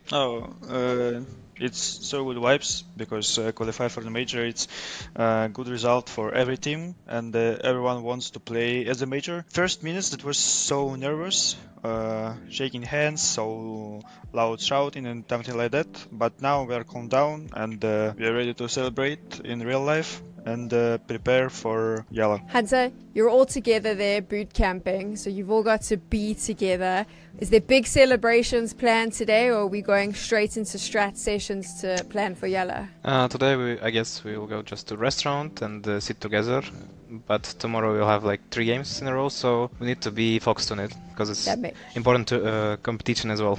So have you had a chance, Hunter, to look at who is in your group for YaLLa Compass, or have you been completely focused on the MRQs? we saw who was in our group, but it was not like matter because MRQ is like everything at this moment, so we were focusing on armor. If I had to mention some of the teams, I mean, if you know of the teams that are competing, or I can give you the list, who do you think is your biggest threat in YaLLa Compass, Leah? I know, maybe METIZPORT, they're a team like Heroic, it's hard to play against. They have good players, they have good strategies, they're feeling comfortable against us, so it's hard to play against them. Maybe I would say Gen5, because they have their own play style. They're playing so aggressive, they're breaking any timings in the game, and you have to be focused on every moment. You have to be focused right here and right now that there can be enemy and pick you. And maybe these two teams are very comfortable to play. Hunter, it is best of ones, those are always tough. What do you think is the best advice your team can get going into these best of ones? What is the advice that the team talks about before they play? Just going to warm up before it, that's it. We don't have like many talk about it. This best of one, so it's first or second map, and we are like getting this map ready, changing plans for it, and playing deathmatch or something like. Makes sense. So now, Leah, as a team, Nigma, right now, what is your favorite map to play? If we were gonna see the HLTV, it's gonna be Dust 2 because we have 18% win and 80. And we are feeling comfortable on this map. But except if you look at the Anubis or Ancient, there are still good maps for us, and but teams doesn't understand it because of the win percent as the last 3 months. But as well, I'll admit the Mirage. Some teams trying to pick against us, but usually it's going good for us, not for them. That makes sense. Now, my final question for you is, obviously you've qualified for the major. That's very exciting. If you had to look at all of the teams, which is the one top team that you would love to play against, Hunter? Vitality. Just because they're so the best in the world? They're so confident, they're just playing the game and that's it. I don't know. No one can stop them right now. Maybe sometimes, but anyway. Do you think you could stop them? I don't know. We'll see in the major. Hope no. How about you, Leah? Which team do you want to face off against? Is it also Vitality? Yeah, also admitted Vitality because they have good players, they have good chemistry, and if you talk like viewers, it's interesting to watch for them. But they're a very strong team, and it's gonna be good time to beat them. And of course, I'll admit Spirit because it's our team from CIS, and they're good players, they're good persons, and it's gonna be an interesting game to play against them.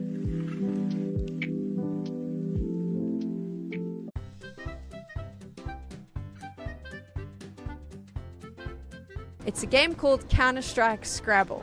Okay. So what we're going to do is Nuno is going to share his screen and you have to try and guess what word this is on your screen right now. Partizan. Boom! Yeah. You got it right. That was... Oh, Nuno, and I thought this was going to be so damn difficult because I couldn't do this. All right, that's the first one. For sure. That was very impressive. Inferno. That was Scrabble. That's correct. You got that one. Yeah. Should we do the next one? Yeah, did. City spawn, is it? Oh shit, you guys are so good at this. I'm useless. Imagine if Okay. English was our first language. Yeah. English is my first language, and I wasn't very good at these when I was practicing them, so that's terrible. Okay, next one. Ooh. Underpass. Damn. Collins You're right. is on fire. On fire. Dragon. Dragon? Boom. You got every single one. Counter-Strike players are smart. That's what we've learned today. Shocking. Okay.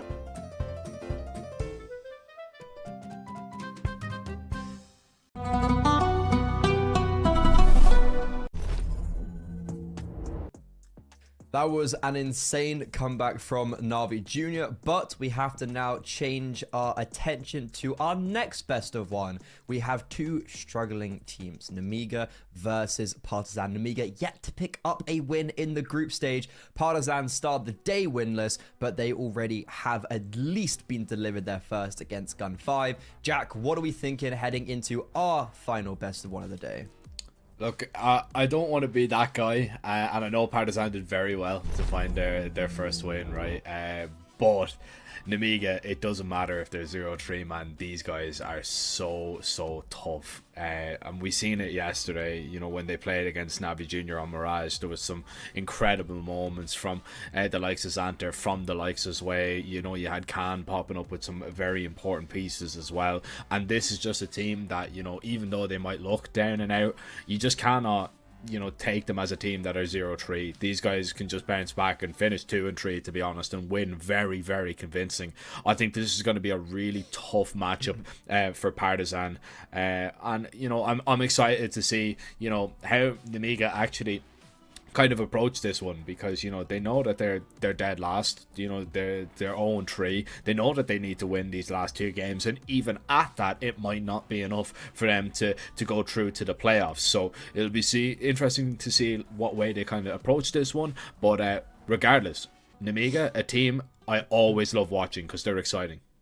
Yeah, they're very exciting, and well, they showed it at the major. They've obviously qualified for the biggest event of the year, and the headline of that was Zway being the highest rated player in the tournament as they qualified. The 17-year-old, the bold prediction of none other than Donk.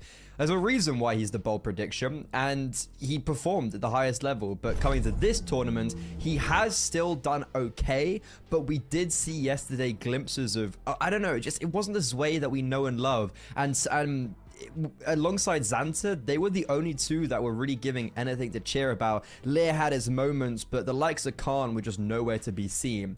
And a lot of similarities can be said about PARTIZAN. Yesterday, I feel like the only player we really saw was Dragon come alive, but already today against Gun 5, it was not only Dragon, but Kindo was having a fantastic performance on that AWP. Yeah, man, that was the one thing I was worried about going into that Mirage game versus Gun 5, was the fact that Kindo had such a poor performance on Dust 2 up against 9 Pandas. You know, he finished 8-16, didn't really do much with the AWP, but Kindo looks like he's on fire. So far today, Dragon has been creating a lot of space. You know, he was able to find a lot of openings, a lot of entries. I think for the most part, the calling on the side of PARTIZAN as well was pretty solid. There was some iffy moments in there, definitely, in that Gun 5 game, but I still think PARTIZAN, you know, if they can play to the level that they showed us already today, they could definitely put it up to NEMIGA. Dude, I think they can win this game. I hate to be the naysayer, but you know, I just can't do that. I think NEMIGA are the much better team and the much stronger opponent. Which is understandable. You know, they probably are the best team on paper in this whole tournament, but they just haven't played like it. So we can keep on saying that they are really good, but they need to show it. You know, it's all good, and it's all good saying these things, and they have some results maybe in this week, but they need to then show it here. Like they can't go from qualifying to the major to not even winning a single best of one against like Gun 5, for instance. But as we take a look at the veto, Anubis, that is going to be our map played out today. And on paper, when we look at statistics of the last couple of months, it feels like this is a really good map for PARTIZAN to end off on. They avoid Dust 2, they avoid Ancient, they avoid Mirage. But even though this might look favorable for PARTIZAN, NEMIGA, we just saw in the interview there with Lear and Xanter, they were saying that, look, Dust 2 is obviously our favorite because at the time they had an 80% win rate on the map, but Ancient and Anubis are maps that, despite having maybe not the best win percentage, they're still very comfortable on. And this was the storyline I was saying yesterday when we saw them playing as Eclot on Ancient, was that right now it doesn't look amazing, but they used to be fantastic on it, and with the same team, you never really just lose that. And the same philosophy goes to Anubis. They're not playing amazing right now on this map, but they are still confident in their abilities on that. So I feel like this is the perfect battleground for a very exciting game we have ahead of us. Yeah, I think both teams are going to be, you know, delighted that this map is going to come out. Both teams get, you know, a strength, so to speak. And, you know, I do think maybe it's a little bit misleading looking at the kind of win percentage that NEMIGA have had.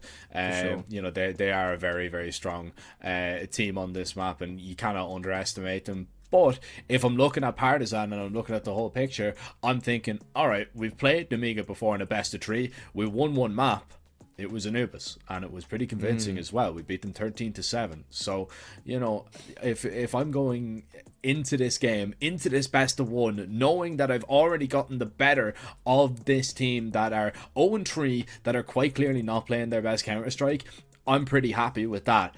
But, and it's a big but, Freddy, you know, NEMIGA, I can't write them off. I still think they're just going to come out and blow Partizan out of the water. The issue when I look at Anubis as well is that obviously NEMIGA's highest result, the major, you know, we're kind of harping on about it. Anubis wasn't a map that was used in that run. They didn't play it at all during that qualification. They played Dust, Mirage, Inferno, Ancient.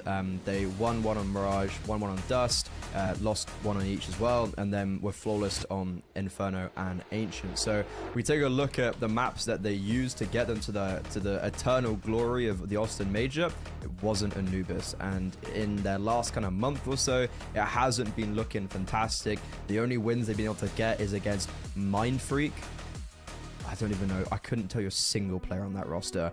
An underperforming Zero Tenacity and an underperforming Cybershock. So if we kind of take a look at their recent results, despite being the team that we know they are, and despite their confidence on this map, it's what I said before. They need to then actually win for us to validate that confidence.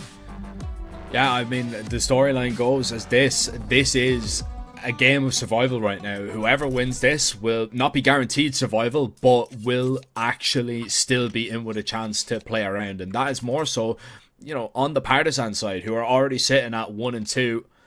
NEMIGA, unfortunately, yet without a victory. So even if it's just to ruin Partizan's day and ruin Partizan's chances, you know that they're going to hopefully try and come away with something here. I thought we were going to see Y on a deagle there for the pistol round. He's having a little chuckle. He's been told to sell it, and yeah, that is always the classic. But we get underway. NEMIGA with their T side, trying to get the ball rolling here, and the pistol is quite fast. Drop down in towards Con here. Collins realizing exactly what is happening, and he's actually solo on this B bomb site right now, and it's been completely lost by that single frag. Ooh, what are you doing, Xanta? What are you doing? Tries to go pick up the USP and just has his back turned to CT. So Dragon goes, cheers. Thanks for that kill. And all of a sudden, that opening kill is negated. Now, retake is on. A good goosh from Khan, but Vladim then replaces. Steaming out from CT. They're getting the kills, but the trades are really good from NEMIGA. And even though Kindo has already picked one up from the flank, they know where he is. And they are facing him maybe a little bit too much for my liking. But then they double swing. And even though there was a kit in play for Partizan, the opening kill eventually ravels to success for NEMIGA. Yeah, it was a little bit of a unfortunate round for Partizan to face, that it was not going to be a mid play, it wasn't going to be an A play. You leave one player solo over towards B, and yeah, unfortunately you have to play out a retake there. If it doesn't go to plan, that's it. Investment coming back here from the Partizan side. And we've got 2 SMGs in the mix, a little bit of util. And NEMIGA, I'm intrigued to see how they want to play this one. It was a pretty fast pistol. This one is going to be relatively slow, as you can understand. They definitely want to just try and burn through a little bit of their util. That's a lovely flashbang. Two players completely blind. Kindo is going to be able to gather up 1 kill, and he can still do a lot of more damage with this pistol. Emmy's actually trying to help him out, as Partisan all of a sudden will retreat from those mid fights. Don't need to continue to take them. They'll double up over towards A, and they're actually going to try and push Xanter out here in a moment. As soon as the smoke fades, I believe they will be just trying to seek refuge in towards this main area. Xanter needs to try and collect at least a kill, which he has done. Emmy, still known, Collins is not. Yeah, that's a really big kill that Xanter's able to at least get one. Now with the bomb being planted, that nade, God knows how Emmy hasn't taken a single bit of damage. Ooh, Collins gets blinded by a flashbang as he tries to peek out from camera. So now he's in the known, and he's lost his element of surprise. Emmy swings forth, and Zwei is able to pick up both, culminating in a 3k for him. The youngster, who had a pretty difficult game against Eclot, is seemingly now back in form as he sits 5-1, 2 rounds in. Yeah, I mean, even at that, when we say, you know, he wasn't playing at his best, he still had some ridiculous rounds. There was a round that he managed to pick up an AK and he sprayed down 4 of them on Mirage versus NAVI Jr. Crazy potential on this guy. And himself and Xanter really are just walking highlight reels, which is, in all honesty, probably the best thing that you can have in your team. Just a guy that can really flip around on its head in just a matter of moments. NEMIGA making the correct call here in towards this A-bomb site. Nobody home. As for Partisan, they stacked over towards B. Now they might just try and get a little bit closer and play for exits. See if they can gather up a rifle at all to bring forward. But the outcome of this round should not change whatsoever. It should be 3-0 before we see Partisan bring out those rifles.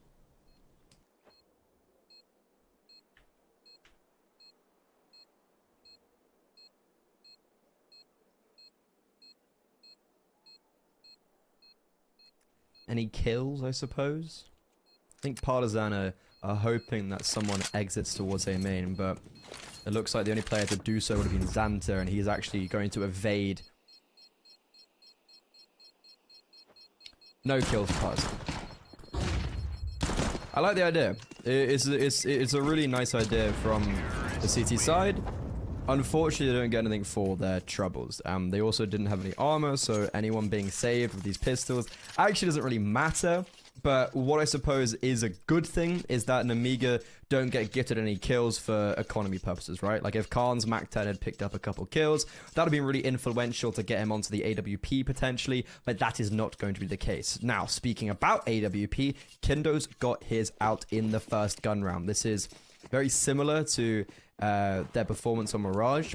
Was able to get the AWP out very early, and Kindo was magnificent on that. And it looks like he might get tested early on, because they're, oh no, they're going towards B. They're evading the AWP completely, and Xanter gets the opening kill. Khan's able to upgrade from the Mac 10 as well. Rotations are coming in. Partisan are here, but NEMIGA's smokes are still up, and as Emmy falls, the bomb site capitulates. And this is a save. You just cannot go for this. This is just one of those rounds, and you see it time and time again, especially on a map like Anubis. You lose 2 kills and the round is over. You have to save. There's no chance that you're going to be able to retake it. And NEMIGA just with a very quick call to get into that bomb site. 4-0. Perfect start for them. And this is the worry for Partisan. If NEMIGA kind of get into that flow state, if they show us what we all know that they are capable of doing, Partisan might still stay on just a single victory, and NEMIGA might be able to get their hands on one on their 4th attempt. Dragon picks one off on the retreat. He is going to be able to save that M4, it would seem. I don't think anybody's going to be able to catch him, although he is quite close. Decides not to overpeak and commit into that angle. And Partisan going to call a little bit of a timeout here, because it has not gone to plan whatsoever. They can't seem to stop NEMIGA, and they know that the CT side, you know, it is difficult from time to time. Sometimes you just need one, though, to settle yourself. Well, when we were taking a look at that previous game you were mentioning only 20 days ago, if I'm not mistaken, and PARTIZAN actually didn't do too great on their T side. It's the CT side where they ended up winning the majority out and where they won the map out. So taking a look at NEMIGA already looking very strong, this does throw a little bit of worry to the PARTIZAN corner. However, the saved weapons, as you mentioned, does just mean that there's going to be another purchase out, and Kindo's AWP, he wasn't in the right position last round, and it's actually going to be somewhat of a similar setup, but the AWP is getting a little bit more aggressive towards A. However, bullying towards B has continued. Both Emmy and Collins already on 50 HP. This is very difficult for the B defenders as everyone's falling. Collins has got support and does pick up one for himself. But during all of that chaos, Khan did get the kill over towards A to counteract Kindo's aggression. So the AWP is down and Vladim's picked up the AWP, but this is just spiraling. The bullying towards B is unrelenting, and even though Vladin does hit a shot and puts another player down low, it's still a 4 versus 2 for NEMIGA, and Khan, he's just holding for Vladin's swing. Oh, he's missed.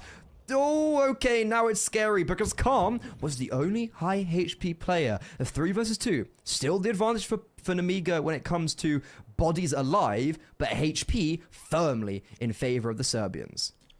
And nobody was with Khan there. He walked solo into that bomb site, which is the problem. Lear's just going to be dropped. Vladin is going to collect another. Molly down to make sure that he can't push past, which might actually force them into Collins as well. Sway spotted. He's already gone for a jiggle. Xanter is gone to explore. And look at this timing from Collins here. He's going to drop the bomb once again. Sway with a nice shot though. There's a chance. Maybe there's a chance Collins. Oh, is he going to risk it to swing on through? Molly, big problem. You have to back up out of there. And Sway has seen enough. He's called it. Surely. Actually, he's got the bomb. He's backed away. Collins though, look at this read. He's already known he's going over towards that B bomb site, and it's easy as that. Sway tried to get out of harm's way, tried to just maybe scamper away, but there's only one place really on Collins' mind that he was going. It was over towards B. It was a good read, but we can't overlook the fact that that was a 4v2 that NEMIGA should have closed out. It was a 4v2 they should have closed out if they just played together. There was one player on either bomb site, and you hit the nail on the head. Khan just walks out through camera by himself. He gives up that kill by missing the shot on Vladim. If the riflers were there to trade him, or to take a little bit of the gunfire while he's able to recock the AWP, then it would have been a completely different story. But instead, PARTIZAN, they've been gifted a lifeline. It's very costly because they only keep one player alive, but a round on the board nonetheless.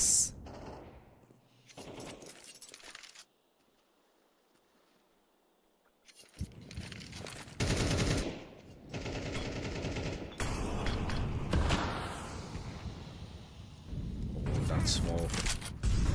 A little bit deep. Vladin, enticed by it a little bit. He was baited in to maybe play in front of it. Decides against it with the flashes. Still though, if I'm NEMIGA, I'm pretty confident in my ability, right? You got it into a 4v2 last time. You know that you maybe got it a little bit wrong and misstepped it, but early rounds, especially over towards this B bomb site, it has been working. Kindo forced away on that AWP, has to give it up. Util usage by that NEMIGA side, and there's a missed opportunity from the upper. NEMIGA, did they decide to accelerate or did they wait around? Well, this bullying towards B has worked, and if they just committed last round, they probably would have succeeded. Utility's missing though, but so is the AWP shot, and now the utility miss comes to bite them. Emmy's able to get one before being traded out. He shouldn't have even been able to get anything in the first place, so the fact that he has something is fantastic. Issue is, these smoke spams just always seem to go in favor of NEMIGA, and from a 4 versus 3 in favor of the CT side, it's now down to a 2 versus 2. Dragon has the kit, but these post plants are really good from NEMIGA. Khan is actually going to give an opportunity to PARTIZAN to cross because he has to check the flank, but that just then sets up Sway. 10 kills already with 6 rounds played. Yeah, and it's an instant response after, you know that you've made a mistake. You know that you've had a howler of a round. And And even with the amount of bodies here, even in a 3v4 situation, you're able to recover it. It's way beautiful with that double. Khan worried about his flank. Warranted, of course. And Partizan now worried about their tournament life, surely. A second timeout has to be called here. You look at the money situation, it's a difficult choice what you want to do here. But there is only one option, unfortunately. It has to be a half bite and wait until you can get maybe an AWP in the hands of Kindo. But the problem is, when NEMIGA are going up onto the bomb site, their util is quite good. They are forcing you back out of these situations.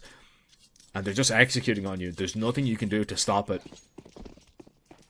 Partizan might need to play a little bit more aggressive. Try and foil and spoil the game plan of NEMIGA before it really kind of kicks into gear.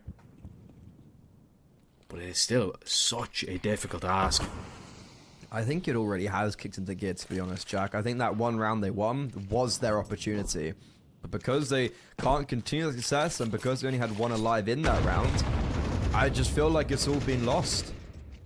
I know it's still very early on, but the NEMIGA train is looking very scary right now. And obviously there is still a lot of time to work with, and if Partizan can just make it contestable on the CT side, get 4 rounds and mimic something that NAVI Jr. just did, then, well, of course it's possible. They do have the stack here, but utility is really good. And even though there is 2 kills that come forth, it's just going to be Collins in a 1 versus 3. So another clean round coming out from NEMIGA. And they need to try and keep these 3 alive, because equally their money's also not fantastic. So keeping all 3 alive right now would be a pretty big deal for them for the upcoming future.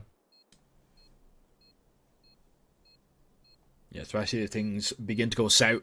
If Partizan kind of can get themselves back into it, but it's been all NEMIGA on this T side, and you know, I'm not going to say I'm surprised. This is what I was expecting NEMIGA, even with their, you know, shortcomings on this map in recent memory. They're just such a solid team, fundamentally. Yeah, and he won't even get there. Risky Bob will punish him, so that's good. That's good. It is. You keep the rifles up, as you were saying, but you keep the rifles out of the hands of Partizan, so everybody has to buy. Win-win. It is. Low utility again here, Jack.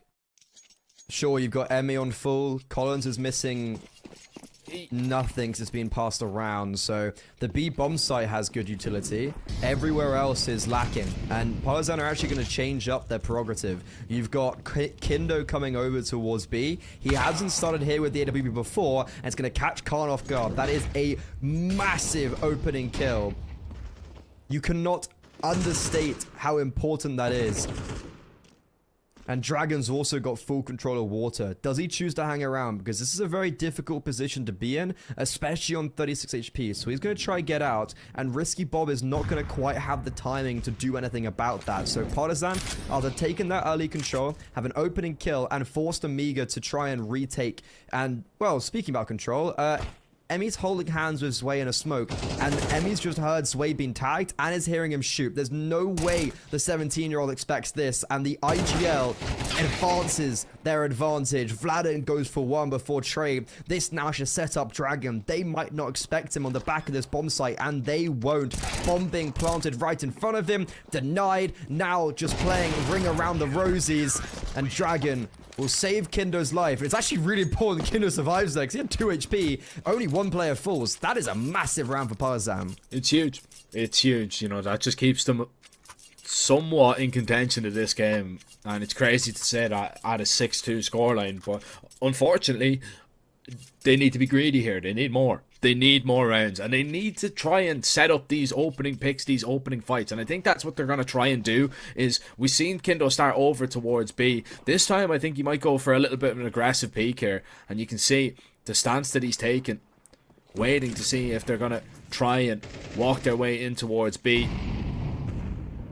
The way the Partizan are going to have some success is if they find this entry and they are not traded on out, but it's still so difficult. There's a lovely boost there, changing it up perfectly. The Opper, once again, finding that opening. Sway taken down. Emmy trying to dodge that flashbang, but Lear traded right back. This is where the problems could arise.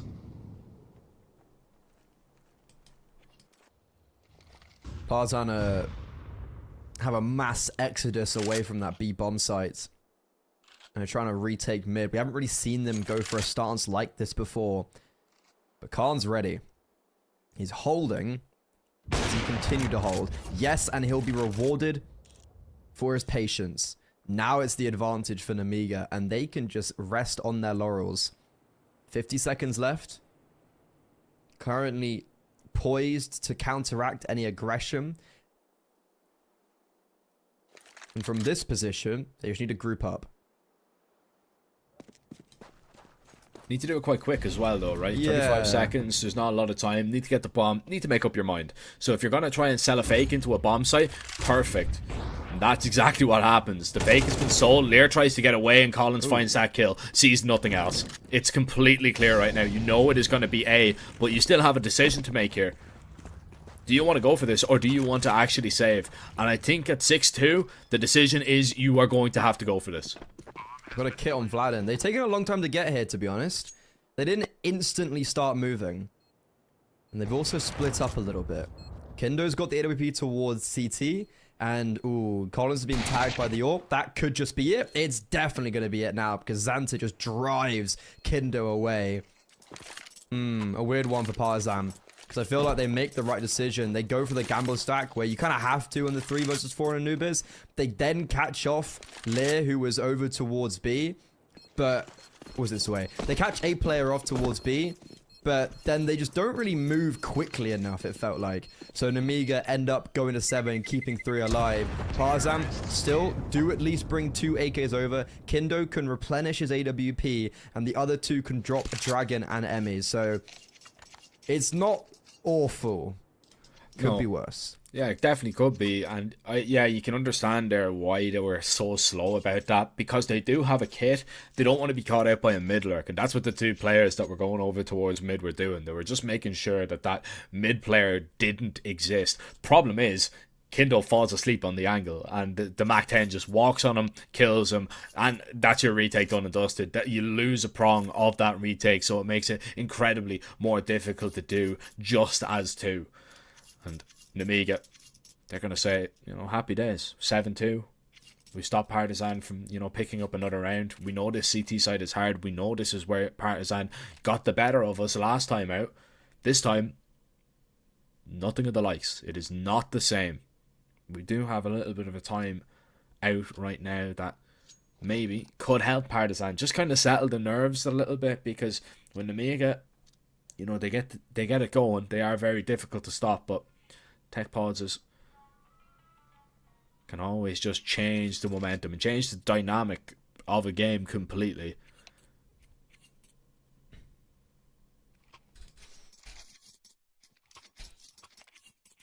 A tech pause here works in favor of Partizan, even though I think it is actually a tech pause for NEMIGA. I think we saw Xanta get up as soon as the round ended, so... Oh, unpaused, paused. But yeah, this is probably a good time for Partizan to talk things over, because you've got 3 rounds left in the half. Winning 2 of them, we've seen it already today. A 4-8 scoreline, when you're on the more difficult side of the map, you then win the pistol round, bada bing, bada boom, the comeback's on. NAVI Jr., they made it look easy. Can Partizan follow in their footsteps, or do NEMIGA just shut them out? Because realistically, if this is a 10-2 half or even a 9-3 half, that's pretty hard to come back from, no matter how much more advantageous it is to be on the T side. If you go onto it already down and out, it'd be very difficult to make your way back regardless.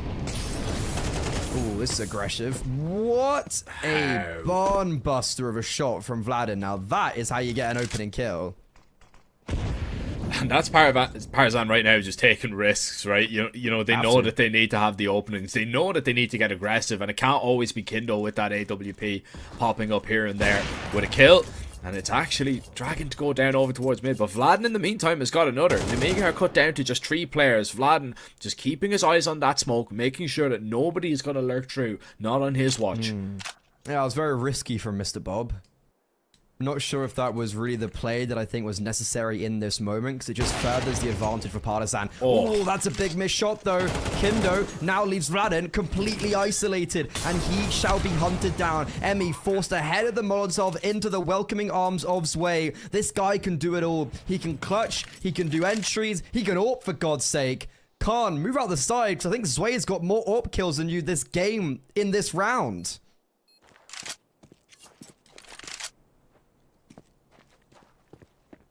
Incredible. Absolutely incredible. And I mean, you can see actually there, I don't know if you spotted it, but on the player cam when Collins was the last player alive after they go down, Collins like looks up at the sky as if to say, oh my goodness, how have we lost that? How have we not got even a single kill as they make their way out onto the bomb site?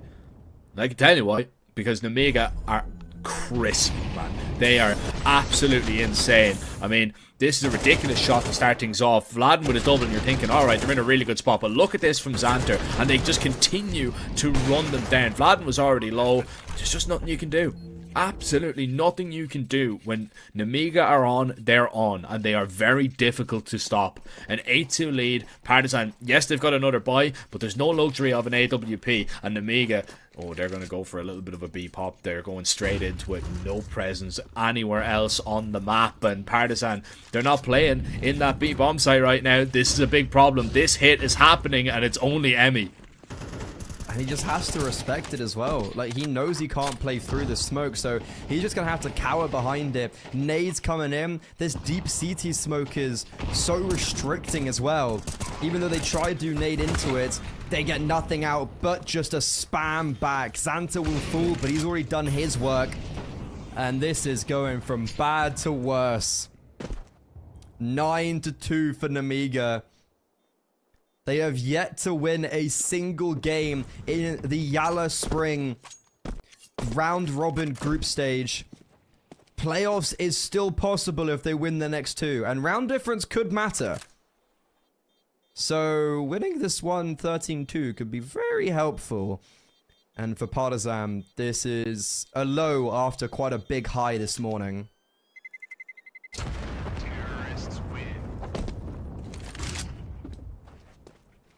You know, we were talking to Kindo, of course, and you know, you could hear it in him, and the way that he was just talking about it was that, you know, Partizan were just delighted to get a win, and they believed that they could do it. You know, he said he knew coming into this game that NEMIGA were a good team, but he had faith in himself and his teammates that they could actually get this one done. They could actually beat NEMIGA.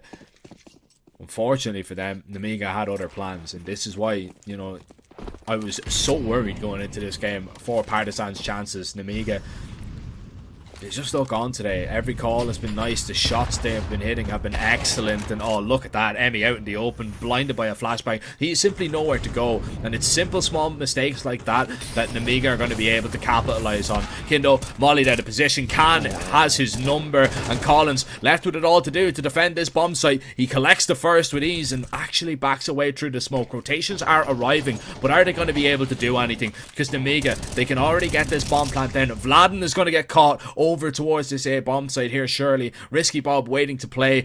Vladen, steps being heard. Risky Bob is just going to gather up that kill. That one is so easy, and it is rough. It's been a rough first half for Partizan, but I've got good news for them, Freddy. They might be put out of their misery very quick. Man, Vladen's EIB so mad. Like, everyone's on the B bomb site, and Risky Bob's in carpets. Oh man, I'd be fuming if I was Vladen. And yeah, that was a very rough half to watch. Khan stepping up. He's had a very difficult time in this tournament, and I think he's had a lot of critique on this NEMIGA roster. But look, he's made to the major, and also in this game, he's starting to get a little bit more consistent. That final round, nice to see him starting to fire back, and alongside him, the two usual suspects, Xanta and Sway, above everyone else. Sway's got a 3 KD right now, man. What? Fair. Partizan just going into a B-rush, ready, just going to try and throw something at a wall and see if it sticks. And, well, unfortunately, they've been put down. A couple of players they've lost, and, well, never mind. Partizan somehow have found 3 kills in unison. Oh, I hate that this has worked. Collins is like 3 seconds ahead of everyone else. Okay. Sure. Vladin has a great timing. I'm pretty sure it was Vladin who was at stairs. He peeks really well because it's after Collins died, and it's just as they come out of the choke point in B main. Sure, Dragon picks up 2. Him and Kindo both sitting on 7 kills. They were the heroes today against Gun 5, and they're kind of the usual suspects to do well alongside Vladin. They're not having an awful game, but they are 7 rounds down. If there's ever a chance for them to win this game, it has to start with a pistol round. I would have also said that I had to have a few at the back end of the first half, but hey, beggars can't be choosers. No, they can't. Partizan once again will go into the speed bomb site. Nobody home. So this should be 4, unless something drastic changes. And, I mean, there's a flashbang. There could be a little bit of chaos, but I think I'm romanticizing about this eco a little bit too much, especially with the rifles just poised and ready to try and take them down. Still, though, I've seen more comfortable rounds for certain. 4 stay alive. 4 stay alive. 4 stay alive. Yeah, 4 stay alive. Nothing happened. 4 stay alive. They won the round. Exactly. 4 stay alive, win the round, and now we see NEMIGA back with a buy. So it's all well and good winning the pistol, winning the second. Those are the ones that you are, kind of meant to win after you pick up that pistol. This one, let's see how it goes, because Partizan, they've rushed B twice. Are they going to change things up, or just continue to repeat it? They're faking it out for starters. They're throwing a lot of utility over early, but the bomb and 3 are already going towards middle. NEMIGA are actually biting. But luckily, Lear just about tucks back in. And this is a big movement for him, because he's put a lot of util down, and he's seen 2. Issue is, he really overfights that Jack. He very aggressively takes the duel, and considering how there's 3 towards B, that is not how you should be playing there. Xanta, on the other hand, is now by himself, and even though they're running through the smoke, they just hold mouse 1, and he's only able to get 1. Calm, even though he wanted to try go for it, he's gonna have to think otherwise. That should be a cool... I was gonna say it should be a save, but Khan does get a kill. Yeah, unless you find another one here. Kit. Yeah, unless you find another one here in a moment, then you don't go for it. Now like you do. That? Absolutely. Like that. Now, okay. Absolutely. There's a kit down. There's a kit right there. Drag him. Oh, he doesn't get both of them. And Kindo can't trade out. Kit not even needed. How are they losing that round? It was a 4 versus 3. They had the bomb site. That is a